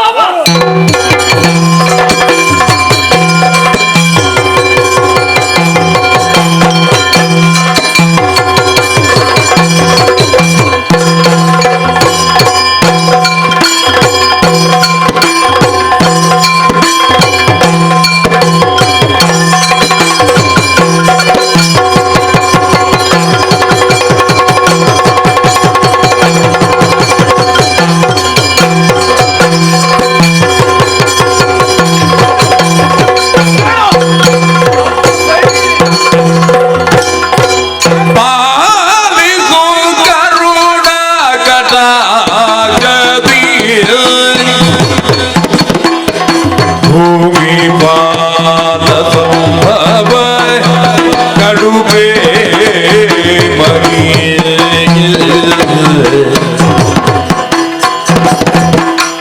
ಮೂಳ ಬಲಬಿ ಕೊಳುಗುಳಗೆ ಬಂದೆನು ಜೀಯ ಬೆದರುವುದಿಲ್ಲ ಸಮಾನಕ್ಕೇನಿಲ್ಲ ಪಾಲಿಸು ಕರುಣ ಕಟಾಕ್ಷದಿಯೇ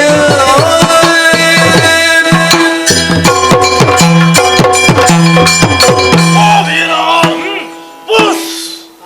ಅಯ್ಯ ಶಕ್ತಿಯೆಲ್ಲವೂ ಕೂಡ ಕುಗ್ಗುತ್ತಾ ಇದೆ. ಹೌದಾ? ನೀನು ಶಕ್ತಿಶಾಲಿ ಹಾ. ಎಂಬುದಾಗಿ ಚೆನ್ನಾಗಿ ಬಲ್ಲೆ. ಆದರೂ ಕೂಡ ನಾನು ಯುದ್ಧಕ್ಕಾಗಿ ಬಂದಿದ್ದೇನೆ. ಹಾ. ಯಾಕೆ ನಮ್ಮವರಲ್ಲಿ ನಾನು ಯುದ್ಧಕ್ಕೆ ಬರದಿದ್ರೆ ನಾನು ಯುದ್ಧಕ್ಕಾಗಿ ಅಂಜಿದೆ ಎಂಬುದಾಗಿ ಎಲ್ಲರೂ ಹೇಳ್ತಾರೆ. ಅದಕ್ಕೋಸ್ಕರವಾಗಿ ಇದು ಬಂದದ್ದು ನಾನು. ಅವರ ಮುಖಕ್ಕೆ ಮಸಿ ಮರಿಲಿಕ್ಕೆ ಬಂದದ್ದು. ಅಯ್ಯ ಹಾಗಲ್ಲ, ಮತ್ತೆ ನಾನು ಎಷ್ಟಾದ್ರೂ ಕೂಡ ಓರ್ವ ವೀರ, ಇಲ್ಲಿ ಅಧಿಕಾರಿ ಎಂಬ ಕಾರಣಕ್ಕಾಗಿ ಬಂದವ ನಾನು. ಜಾಗದ ಮರ್ಯಾದೆ ಉಳಿಸಲಿಕ್ಕೆ. ಹೌದು, ನಿನ್ನಲ್ಲಿ ಶಕ್ತಿ ಸಾಮರ್ಥ್ಯ ಉಂಟಾ ಇಲ್ವೋ ಎಂಬುದಾಗಿ ಪರೀಕ್ಷೆ ಮಾಡುವುದಕ್ಕಾಗಿ ಬಂದಿದ್ದೇನೆ. ಹೇಗಾಯ್ತೀಗ? ನಿನ್ನಲ್ಲಿ ಶಕ್ತಿಶಾಲಿ, ವೀರ ಶೂರ ಪರಾಕ್ರಮಿ ಅಹುದು ಎಂಬುದಾಗಿ ಚೆನ್ನಾಗಿ ನಾನು ಬಲ್ಲೆ. ಹಾಗಾಗಿ ಒಂದು ವಿಚಾರವನ್ನು ಹೇಳ್ತಾ ಇದ್ದೇನೆ. ಏನಪ್ಪ? ನನ್ನ ಮಗಳಾಗಿರುವಂತಹ ಮದಲಾಗಿಯನ್ನು ನಿನಗೆ ಕೊಟ್ಟು ಮದುವೆ ಮಾಡಬೇಕೆಂಬುದಾಗಿ ನನ್ನ ಮನ ಆಸೆ. ನಿನ್ನ ಮಗಳು? ನಾನಿನ್ನು ಸರ್ಪಗಳ ಸಂಬಂಧ ಮಾಡುದಾ? ಏನು ಆಗ್ಲಿಕ್ಕಿಲ್ವಾ? ಬೂಸ್ ಆದೀತಾ? ಆದೀತು. ಚೆನ್ನಾಗಿದ್ದಾಳವಳು, ಅಲ್ಲ ನಿನಗೆ ಅದೇ ರೂಪವತಿ. ಅಂದ್ರೆ ನಿನ್ನ ಹಾಗೆ ಅಲ್ಲ. ಹಾಯ್, ನಾನೆಷ್ಟು ರೂಪಕ್ಕೇನು ಕಮ್ಮಿ? ಇಲ್ಲ ಇಲ್ಲ. ನಮ್ಮಲ್ಲಿ ರೂಪ ಅಂದ್ರೆ ಇದೇ ರೂಪ, ಒಳ್ಳೆಯ ರೂಪ ಅಲ್ವಾ, ಒಳ್ಳೆಯ ಬಣ್ಣ ಅಲ್ವಾ. ಈ ಸಲ ಏನು ಸೋತವರೆಲ್ಲ ಮಗಳನ್ನು ಮದುವೆ ಮಾಡಿ ಕೊಡುದು ನನಗೆ? ಇರಲಿ ಒಂದು ಮದುವೆ, ದಿಗ್ವಿಜಯಕ್ಕೆ ಬಂದದಲ್ವಾ. ನೀವು ರಾಜರು, ಎಷ್ಟು ಮದುವೆ ಆದ್ರೂ ಕೂಡ ಕೇಳುವವರಿಲ್ಲ. ಹಾಗಾಗಿ ನನ್ನ ಮಗಳನ್ನು ಕೊಡ್ತೇನೆಂಬ ಆಸೆ ನಿನಗೆ. ನಮಗೆ ನಾಗಗಳಲ್ಲಿ ನಂಬಿಕೆ ಉಂಟು, ಭಕ್ತಿ ಉಂಟು, ಭಕ್ತಿ ಉಂಟಲ್ವಾ. ಹಾಗಾಗಿ ನಿನ್ನ ಮಗಳನ್ನು ಮದುವೆ ಆಗುದಿಲ್ಲ ಅಂತ ಹೇಳಿದ್ರೆ ನನಗೆ ನಾಗದೋಷ ಬಂದಿತ್ತು. ಹೌದು, ಅದೊಂದು ಯಾಕೆ? ನಾವು ಸುಮ್ಮನೆ ಬಿಡುವುದಿಲ್ಲ, ಆಯ್ತಾಯ್ತು. ದೃಷ್ಟಿಯನ್ನು ತೋರಿಸ್ತೇವೆ. ಬೇಡ. ತೋರಿಸ್ಬೇಕಾ? ಬೇಡ, ಬೇಡ. ಬೇಡಲ್ವಾ? ಒಪ್ಪಿದೆ. ಒಪ್ಪಿದ್ಯಲ್ವಾ? ಈಗಲ್ಲ, ಕೊನೆ ಕಾಲಕ್ಕೆ ಬರ್ತೀಯಲ್ವಾ? ನಮ್ಮದು ದಿಗ್ವಿಜಯ ಎಲ್ಲ ಮುಗಿದ ಬಳಿಕ ಮತ್ತೆ ಆಲೋಚನೆ ಮಾಡು. ಭರವಸೆ ಉಂಟು, ಹೋಗಿ ಬರ್ತೇನೆ. ವಿಶ್ವಾಸ ಉಂಟಲ್ಲ? ಸರಿ. ಹಾಗೆ ಹಾಗೆ ಹಾಗೆ.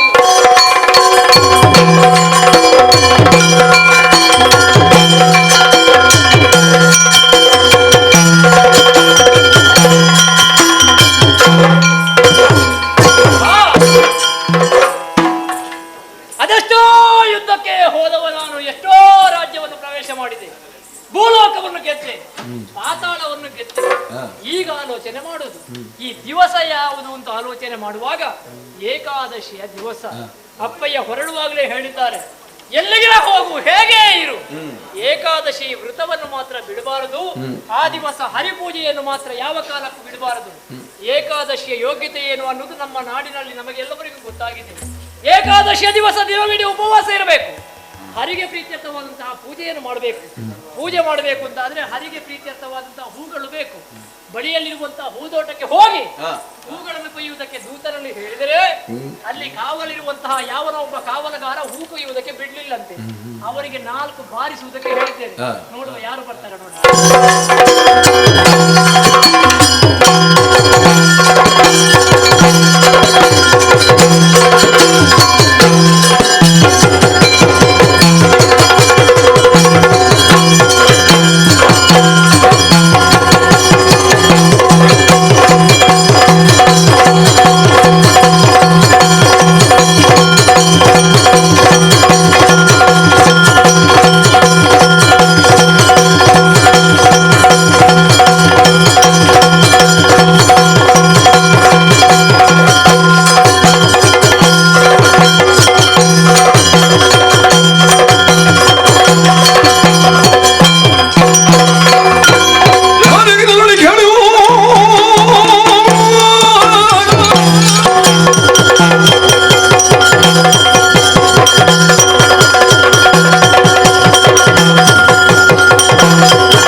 ಯಾರೋ ಒಬ್ಬ ಮಾನವ ನಮ್ಮ ಈ ರಸಾತಳಕ್ಕೆ ಬಂದುದಲ್ಲದೆ ಚಾರರಿಗೆಲ್ಲ ಶಿಕ್ಷೆಯನ್ನು ಕೊಟ್ಟಿದ್ದಾನಂತೆ.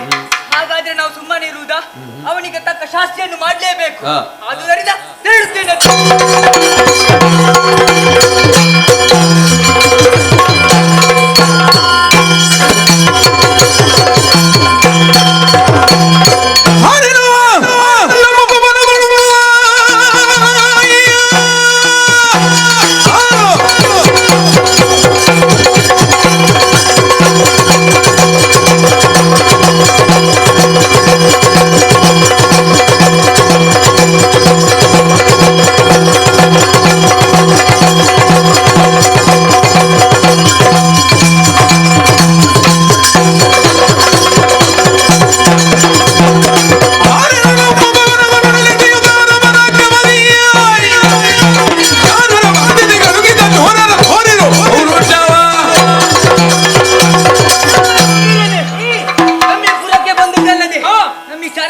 ಶಿಕ್ಷೆಯನ್ನು ಕೊಟ್ಟಿದ್ದೀರಾ? ನಿನ್ನನ್ನು ವಿಚಾರಿಸುವುದಕ್ಕಾಗಿ ಬಂದವನಿಗೆ ಯಾರು? ನಾನು ಮಹಿಷಾಸುರ.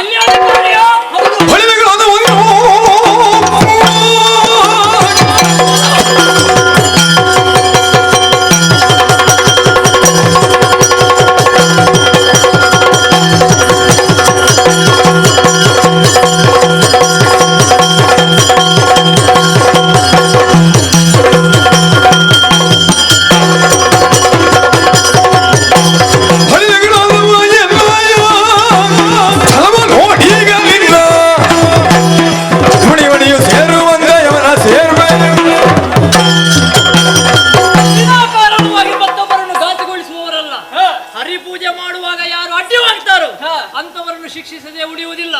ಆ ಹರಿಯ ಪೂಜೆಗೆ ಬೇಕಾದ ಹೂಗಳನ್ನು ಕೊಯ್ಯುವುದಕ್ಕೆ ಬಿಡದೇ ಇದ್ದಾಗ ಅವರನ್ನು ಬಡಿಸಿದ್ದೇನೆ, ಬಡಿದೋಡಿಸಿದ್ದೇನೆ. ಅದುವೇ ಸರಿ ಅಂತ ಭಾವಿಸಲಿಕ್ಕೆ ಬಂದ್ರೆ ತಲೆ